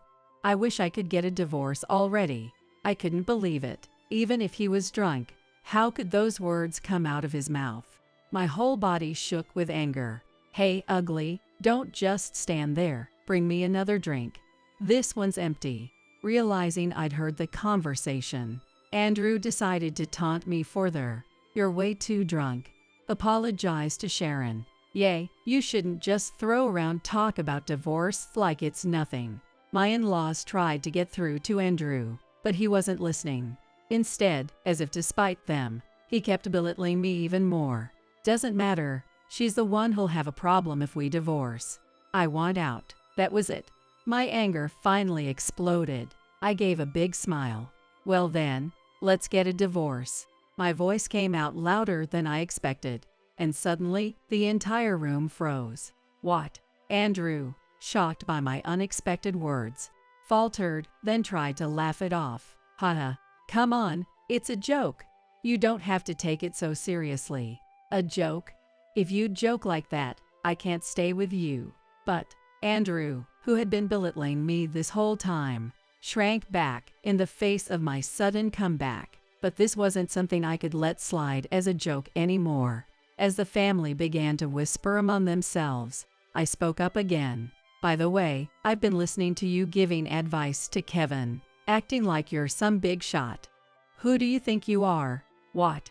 Kevin tilted his head, confused. The advice Andrew was giving, instead of being genuinely helpful, was just him boasting, with no real regard for Kevin's situation. "I mean, you're just a temp worker making a net income of $1, $3K, and you're talking like you're a full-time employee." "What? A temp worker?" When I said this, Kevin loudly repeated my words. "A temp, net income of $1, $3K.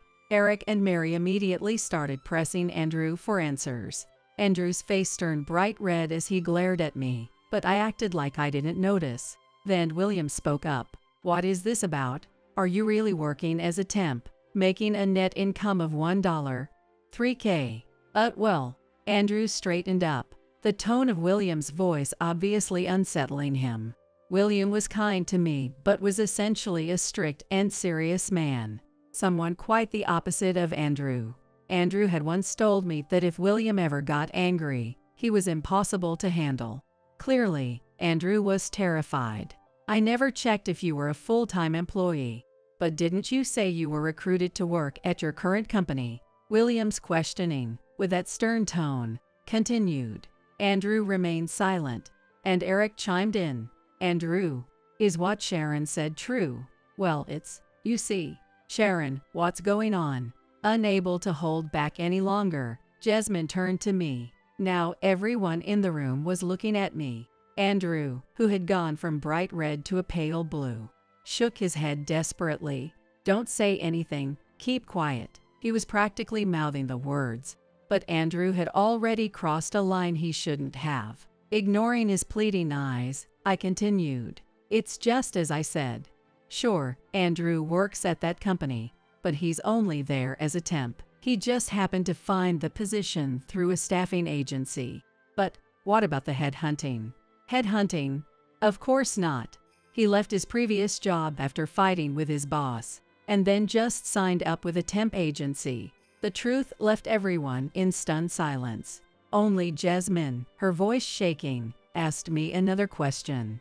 Wait, so were all the job changes like that? Yes. He would leave jobs over not getting along with the company, or because of supposed harassment. Seems like he has no perseverance, and quits easily.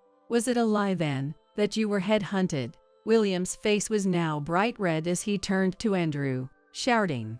Andrew cowered, unable to respond. No, he couldn't respond. He had been deceiving his parents all along, and now both of them were being humiliated in front of the entire family. And because of that, his salary has not gone up. Just as I said, it's currently a net income of $1. $3K. $1. $3K. Come on. Kevin couldn't hold back a laugh. Mary, his mother, tried to tell him to be quiet, but even she was half laughing. But, Sharon, aren't you unemployed? How are you making ends meet? Jasmine, still pale, asked me. I was surprised by this. Me? Unemployed? Aren't you? Andrew told us that. He said it's hard having to support you both. Andrew, what is the meaning of this? It turned out Andrew had lied about me not working, just to maintain his own pride. That also explained why he'd belittled me and brought up divorce earlier.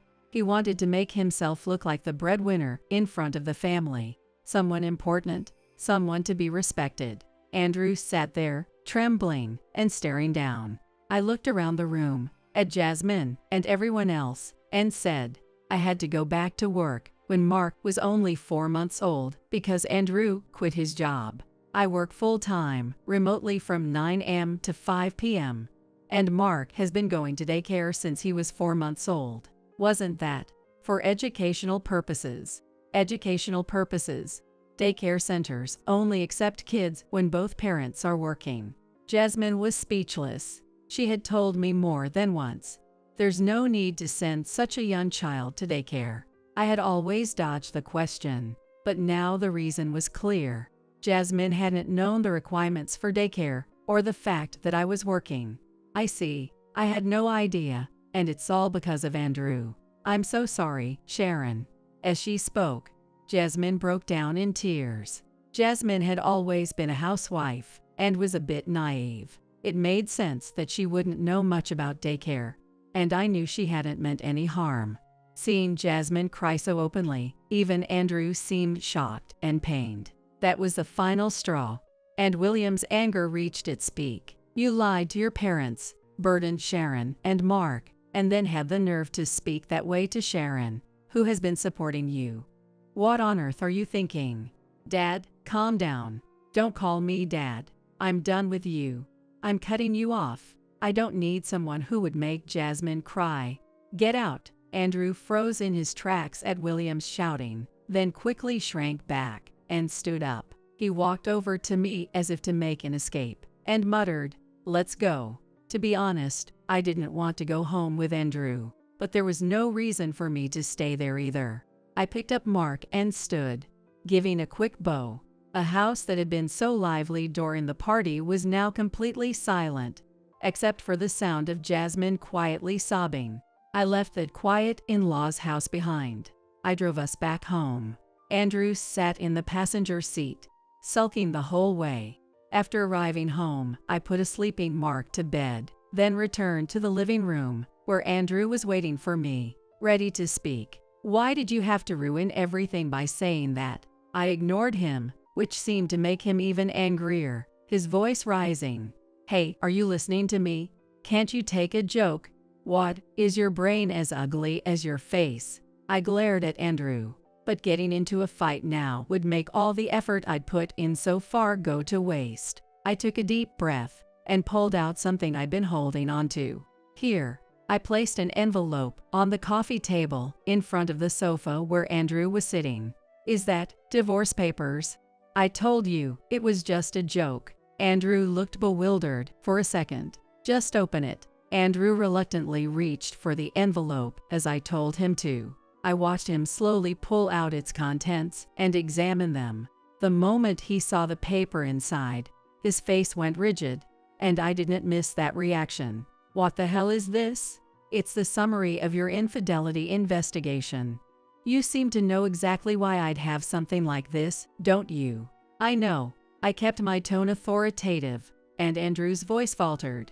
The paper in Andrew's hand contained the overview of an investigation into his cheating, which I had hired a private investigator to conduct. I understood that his work kept him busy, but even so, Andrew spent an unusually long time on his smartphone. I had a suspicion that he was cheating on me. However, I had my own job to take care of, so I couldn't keep track of Andrew's behavior. That's why I hired a private investigator. The actual results are in here. Want to take a look? The paper Andrew held was just the contract summary. I pulled out another envelope and held it in front of Andrew. Of course, I already knew what was inside, but Andrew didn't know what details or photos were in the report. Still, his expression and body language made it obvious that he was aware of and acknowledged the results without even seeing them. "What's that supposed to mean? Me cheating? That's ridiculous." His words sounded confident, but there was no way to lie his way out of this. I already had the evidence in my hands. I'd received the report a while back. It was infuriating, but I was too busy with work and preparing for the Christmas gathering. I planned to wait until the new year to calmly discuss things, so I held it all in. But after Andrew belittled me, humiliated me, and only cared about himself, I reached my breaking point. Divorcing him was already a decision I'd made in my heart. So when he brought up divorce today, I just went along with it. "I don't know why you're trying to spin this, but we're getting a divorce." "Hey, come on, let's be reasonable." "Oh, I am being reasonable.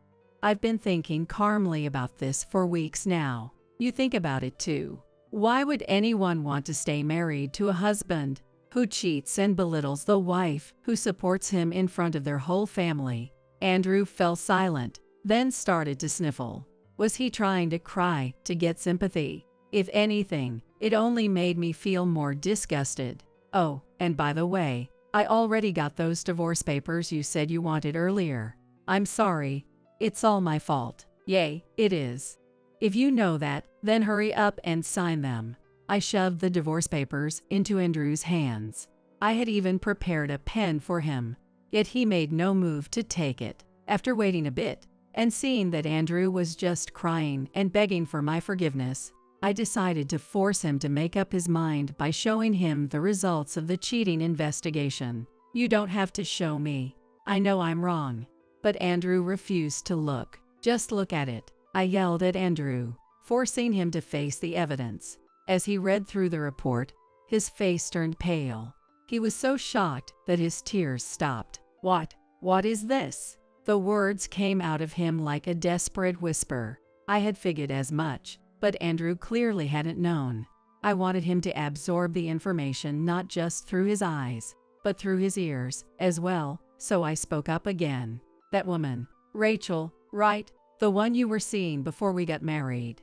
She's pregnant, isn't she?" "She's pregnant." Just as I expected, Andrew started to tremble. One of the photos he held showed Rachel entering a maternity clinic. The private investigator I hired had one of their staff pretend to be pregnant and approach Rachel.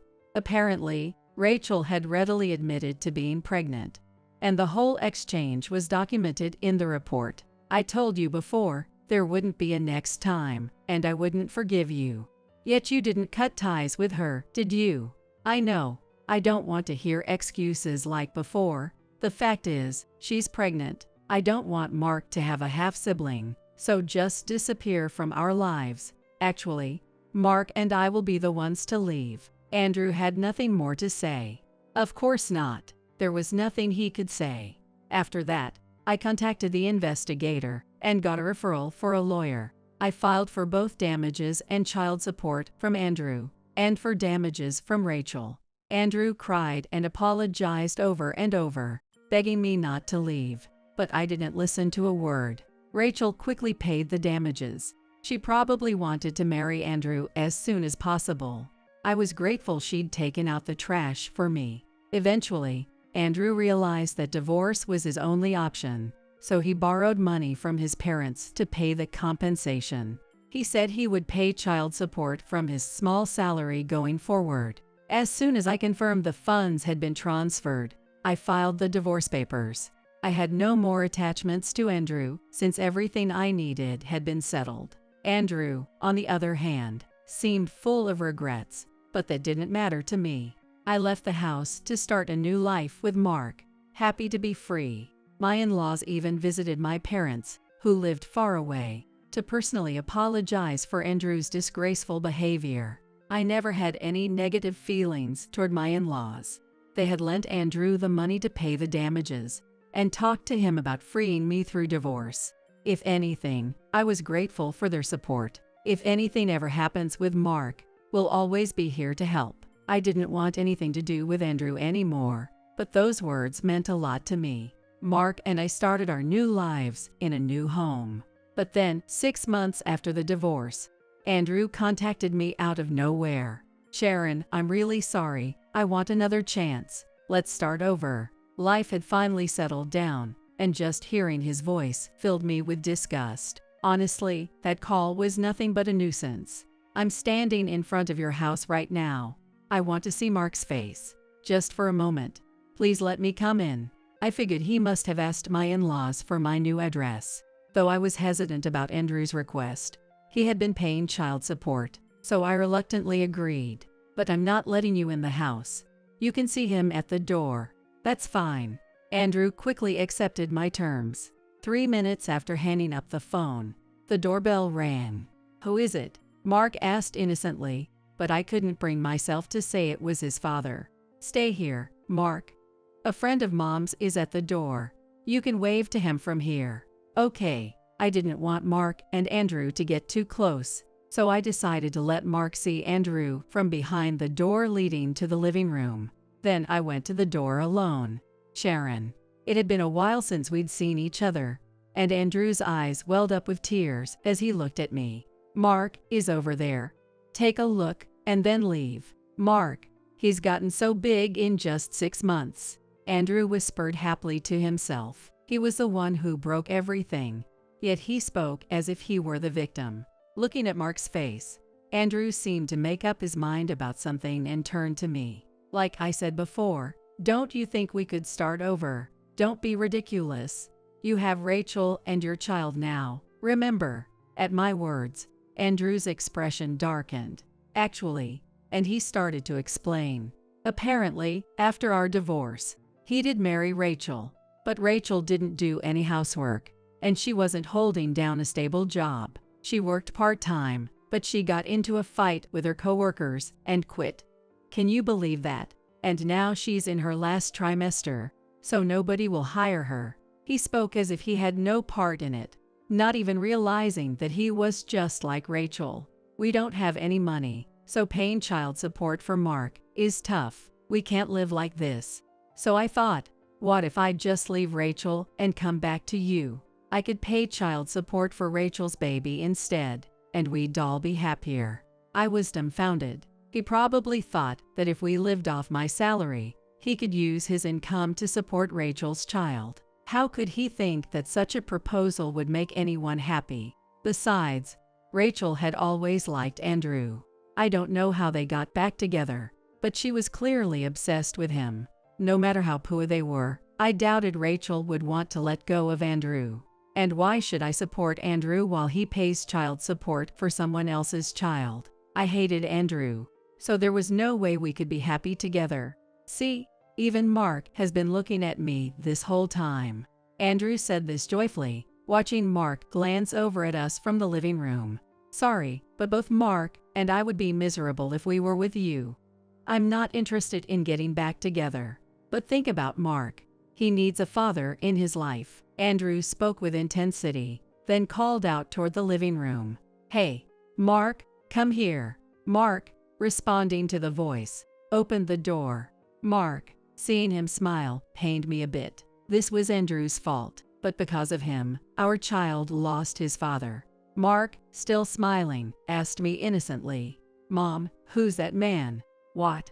I was stunned by the question. What? Andrew, at the same moment, echoed my surprise. Who are you? But Mark, with his pure smile, asked Andrew again.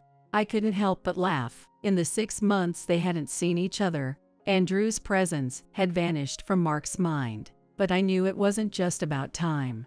Even when he was still around, Andrew never truly connected with Mark. He ignored Mark when he'd try to talk in his broken, simple sentences, always glued to his smartphone. It was no wonder Mark didn't recognize his face. It looks like Mark doesn't need you. No way. Mark. It's Dad. Dad, I don't have a dad. I only need Mom. Andrew staggered and caught himself against the wall. I struggled to hold back my laughter. So that's that? We'll be happy on our own.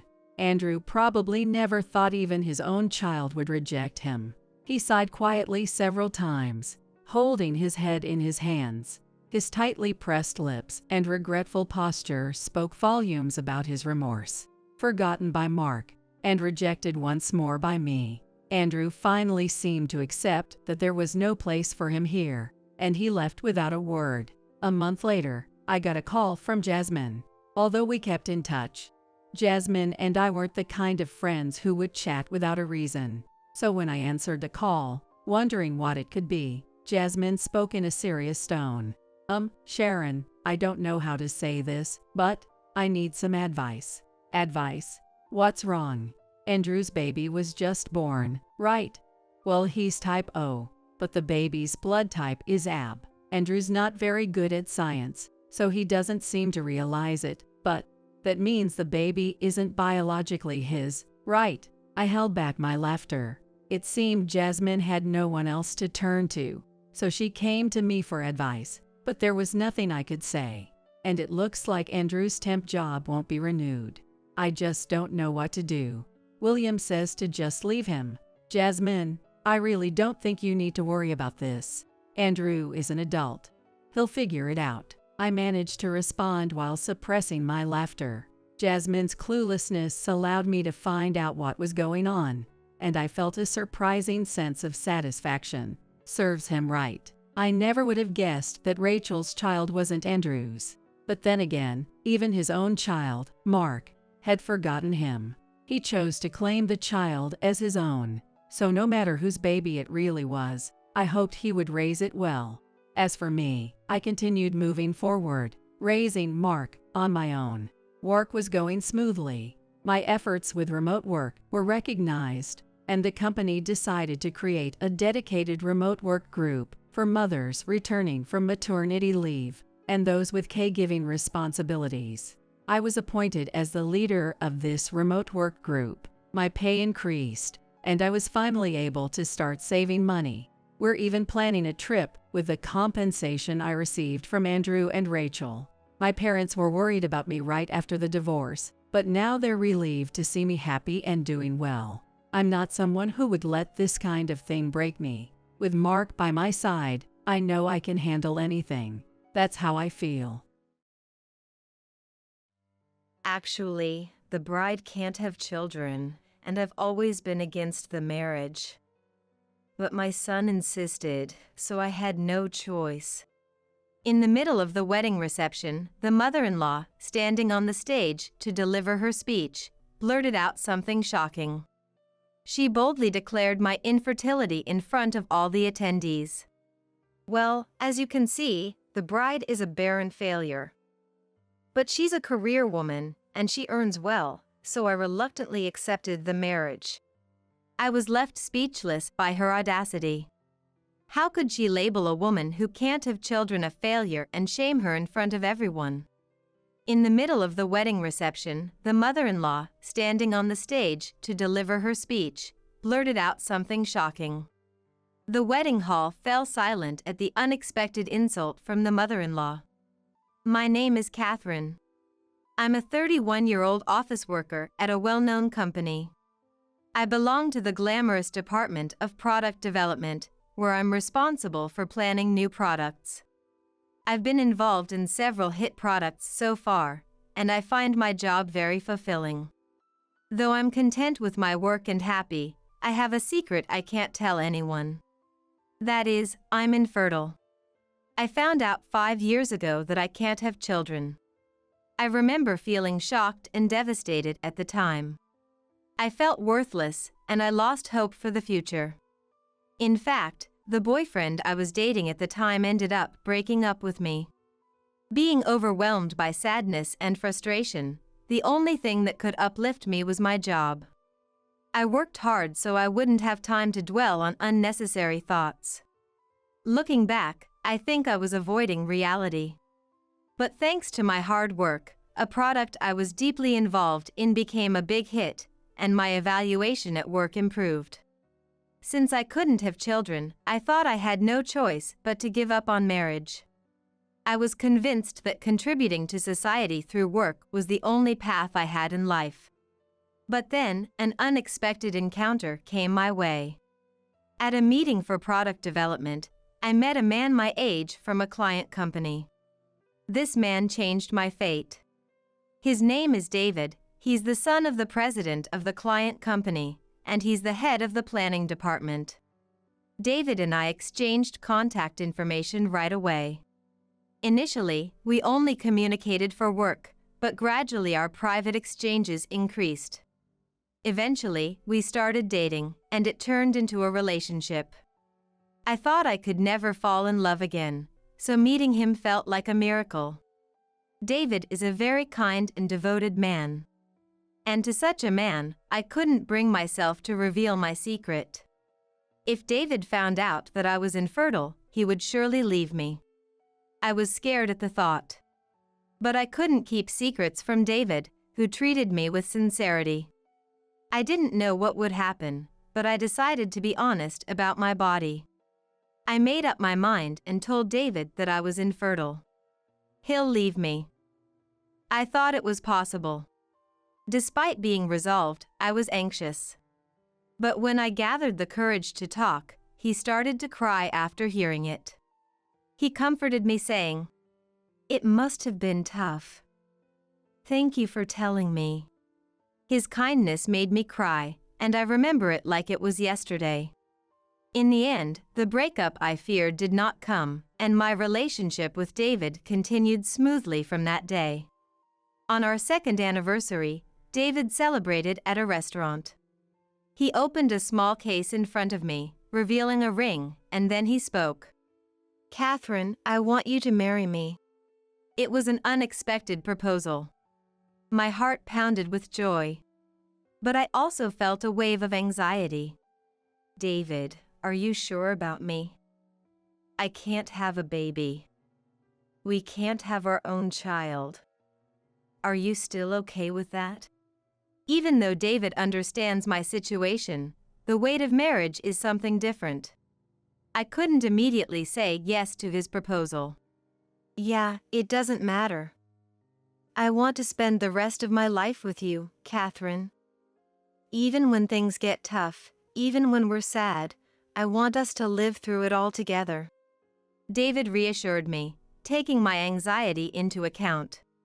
At that moment, I might have shed a lifetime's worth of tears. Since the day I was diagnosed as infertile, I had never dreamt that this day would come. I knew then that I could face anything as long as I was with him. I accepted his proposal, certain of my feelings. I want to live my life with you too, David. Thank you for always caring for me. I look forward to our future together. And so, we quickly began preparations for our wedding. I was already past 30. I was eager to become a wife, to officially join our lives together as soon as possible. It's funny how much you want to rush things once a proposal is on the table. Now that marriage was becoming a reality, I felt it all the more. But before anything else, we had to meet David's parents. We had met them a few times before, but we hadn't really had a proper conversation. We set a date to meet and tell them about our engagement. But the news of our marriage did not go smoothly. While his father was very happy, his mother kept a stern face throughout. And then, Catherine, I can't accept that you're going to marry David. She expressed her opposition to our marriage. Why? Before I could speak, David questioned his mother. As she continued to glare at me, she explained her reason. You can't have children, right? That means we won't have any grandchildren, doesn't it? Our only son David can't have a child. Is there anything worse? She brought up the very thing I didn't want to be confronted with. I was prepared to face blame for being infertile, but hearing it said outright really hurt. Her words left me without a reply. You understand, right? David is set to become the next president of the company. It's only natural that we expect his wife to produce an heir. Marrying someone who can't do that, I won't allow it. She continued to deny our marriage in a forceful tone. I was fully aware that David was the future head of the company, and I understood that his parents would want him to have a child soon. But David proposed to me, knowing all this. Not being able to have a child with David is painful for me too. Even though we chose to get married knowing all of this, her words were too harsh. I'm the one who said it didn't matter. David jumped in, defending me against his mother. Stop blaming Catherine. Don't trample over our decisions like this. David spoke up for me when I was lost for words. His dad was also angry at his mom, saying, How can you say such a thing? But no matter what anyone said, his mother remained unmoved, her expression unchanged. I'm not saying anything wrong, she declared, before leaving the table, indicating she had no more to discuss. In the end, our conversation that day didn't lead to any resolution. Still, it didn't change our firm decision to get married. We took the plunge and registered our marriage, with his father's approval. We knew if we waited for her approval, we might never get married. It doesn't matter if my mom is against it, David reassured me. I'm the one who wanted to get married. Let's just wait for her to eventually give in. And so, David and I became husband and wife. Yet, even after that, his mother refused to acknowledge our marriage. I will never accept this. I won't even attend the wedding, she said, pushing it even further. Because of this, we decided to put off the wedding ceremony. We still hoped to have her acceptance before we celebrated our union. Day after day, his father tried to persuade her, and both David and I continued to appeal to her, pouring our hearts into every plea. But she remained stubborn and refused to give in. Eventually, even my parents visited his parents' house several times to try and talk her down. Even some of David's relatives suggested she accept our marriage. Finally, after all these earnest appeals from everyone around her, she relented. At last, we could proceed with the wedding ceremony. She still seemed discontented, but David and I began our preparations, and finally set a date for our wedding. It was a year from the day we registered our marriage, essentially, our first wedding anniversary. When our wedding day was finally set, David and I felt relieved. And before we knew it, the day of our wedding arrived. I was deeply touched, filled with joy that we were finally celebrating this day. I was finally able to wear the wedding dress that I had almost given up on. It felt like a dream come true. The wedding ceremony went smoothly at the church, and the reception began. Surrounded by the blessings of many attendees, I was overflowing with happiness. I owe it all to David, who stood by my side and led me here, even when I was feeling defeated and thought I wasn't worthy of marriage. I couldn't thank him enough. Seeing David, all dressed up and looking so gallant and dependable, made me so happy. As the reception proceeded and we were about to retreat for a costume change, I noticed his mother taking the stage. It looked like she had asked the MC for permission to say a few words to the attendees. And so, she started her speech on her own. Thank you all for coming to celebrate my son's wedding today. The truth is, the bride can't have children, and I've been against their marriage all along. I was about to leave my seat to change, but her words made me freeze on the spot. She had just mentioned something that shouldn't be said, especially not here at our joyful wedding celebration. The lively atmosphere in the venue quickly hushed to a silence. But my son was insistent, so I gave in and accepted their marriage. In the dead silent hall, mother-in-law's voice was the only one echoing. Frozen in place, I watched as David tried to approach mother-in-law and snatch the microphone. Mom, can you stop this? But David's attempts were smoothly evaded by mother-in-law, who wouldn't be stopped. Holding on to the microphone tightly so as not to lose it, she continued to address the attendees. You see, I will never be able to hold a grandchild in my life. Can you believe such a dreadful story? Really, I don't understand why he chose a woman like this. I was flabbergasted by the barrage of harsh words. Beside me, David was struggling to contain his anger towards his mother's unhinged outburst. Then, mother-in-law dropped the bombshell. Well, as you can see, my daughter-in-law is a barren failure. But she's quite the career woman and makes good money. So, I begrudgingly accepted their marriage. Mother-in-law chuckled loudly at her own words. She then looked at me and added one final jab. You should be grateful. It's thanks to me that you're having this day. With that, mother-in-law, appearing pleased, returned to her seat, having finished her utterly disgraceful speech. Had there ever been a more offensive speech? I was too stunned to even hear the voices around me. Urged by David and the venue staff, I was led out of the hall with my mind a blur. Once inside the dressing room, all the suppressed emotions came crashing in. Anger, sadness, the sense of loss from having our anticipated ceremony ruined. I was overwhelmed by my distaste for everything. I never wanted to see mother-in-law's face again. I didn't want to return to a venue where such a person was present. As I was changing out of my current dress for the next one, I refused to put on the next dress and changed into my own clothes instead. I've had enough. I'm going home, I told David and ran out of the dressing room, towards the entrance of the venue. Catherine, wait a minute. Ignoring David's attempts to stop me, I jumped into a taxi that was parked at the entrance. I asked the driver to take me home. Having been humiliated by mother-in-law in front of everyone at the reception, I couldn't contain my anger.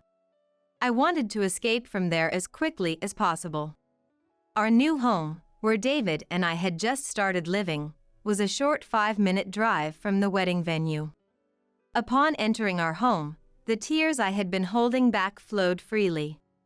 I never dreamed that I would be treated so cruelly in front of a crowd on my wedding day. My happiness from yesterday had instantly turned into the worst despair. It's not like I chose to be infertile. And to expose that in front of so many people. Especially on a day like this.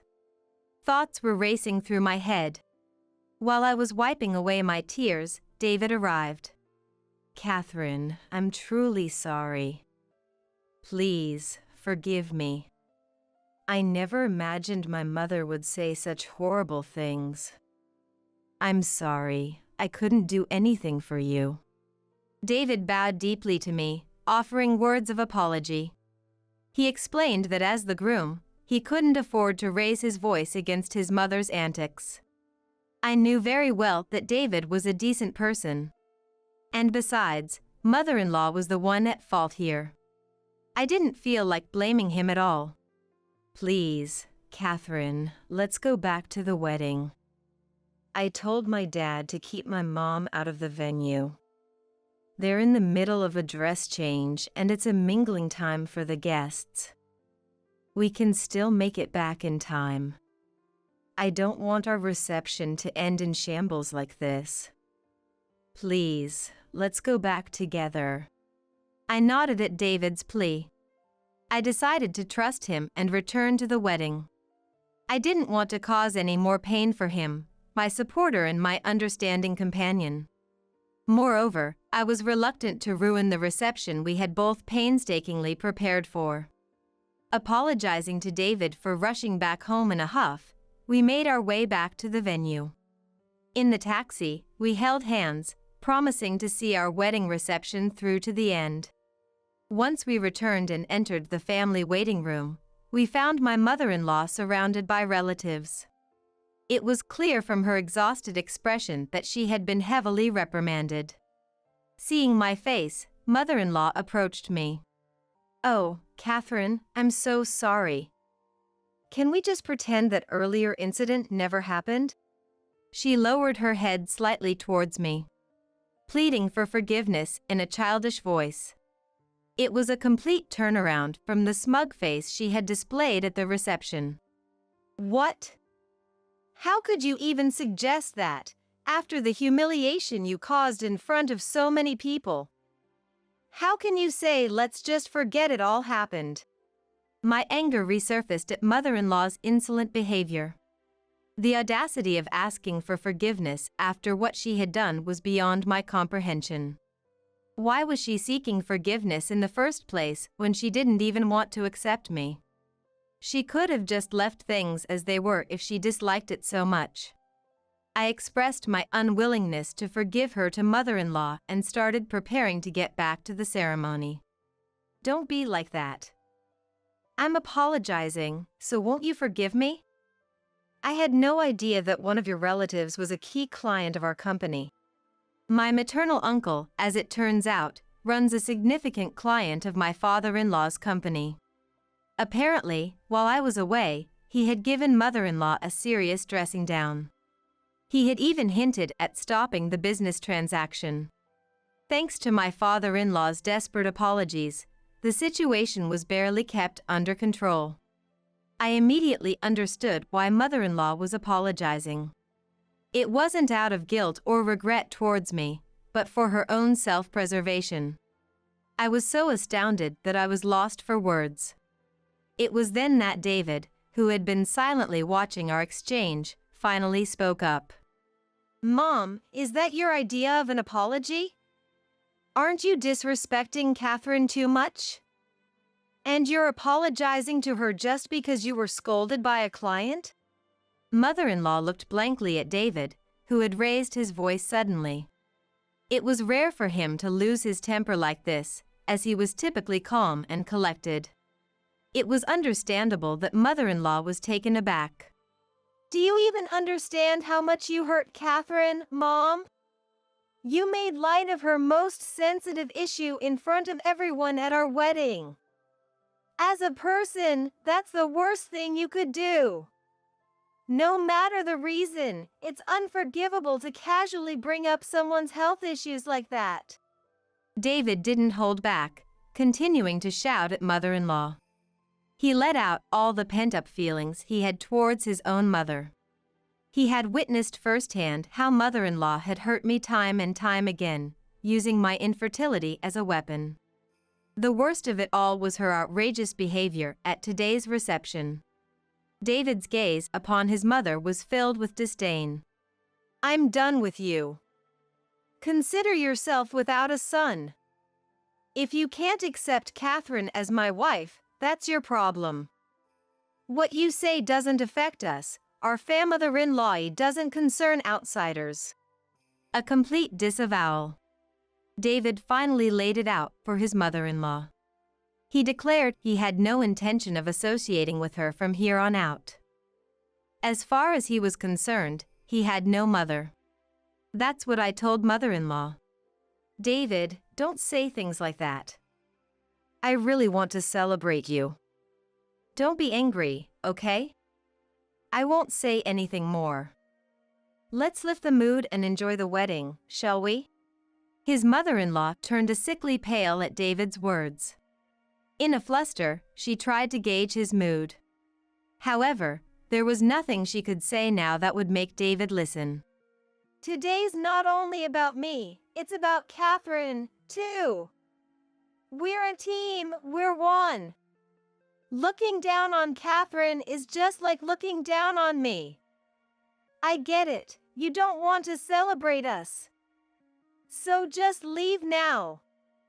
Get out.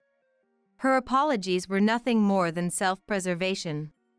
There was no sincerity towards me. David told her mercilessly to get out. He told her that I was his only family. I can't believe this, David.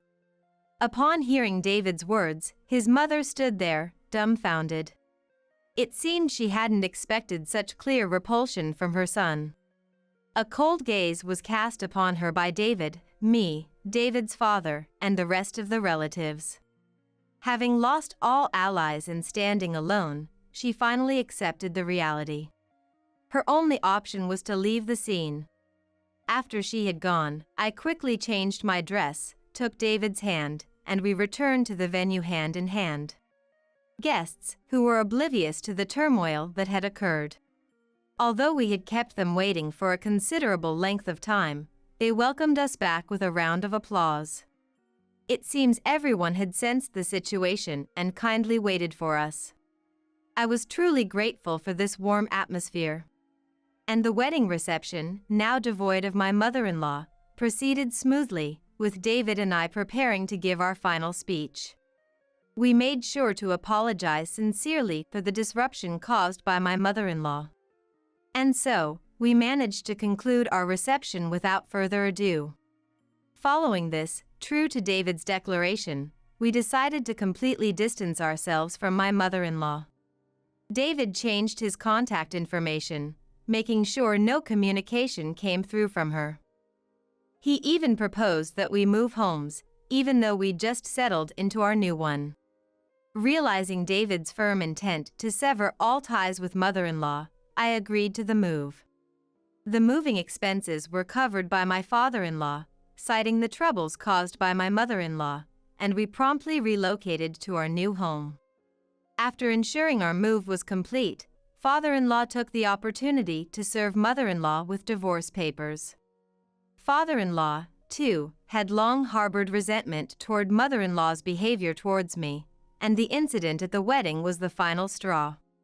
While a sincere apology ensured that our uncle, who was also a business associate, did not sever ties with us, he was completely fed up with mother-in-law. Mother-in-law was expelled from her family home, forced to embark on a lonely new life. Since David and I have no involvement, we have no idea about mother-in-law's whereabouts or her current state. Rumors suggest that due to the disgraceful display at the wedding, no family members are willing to aid her, and she is living a lonely, harsh life. Apparently, she's residing in a budget apartment, barely making ends meet by working part-time jobs from morning till night.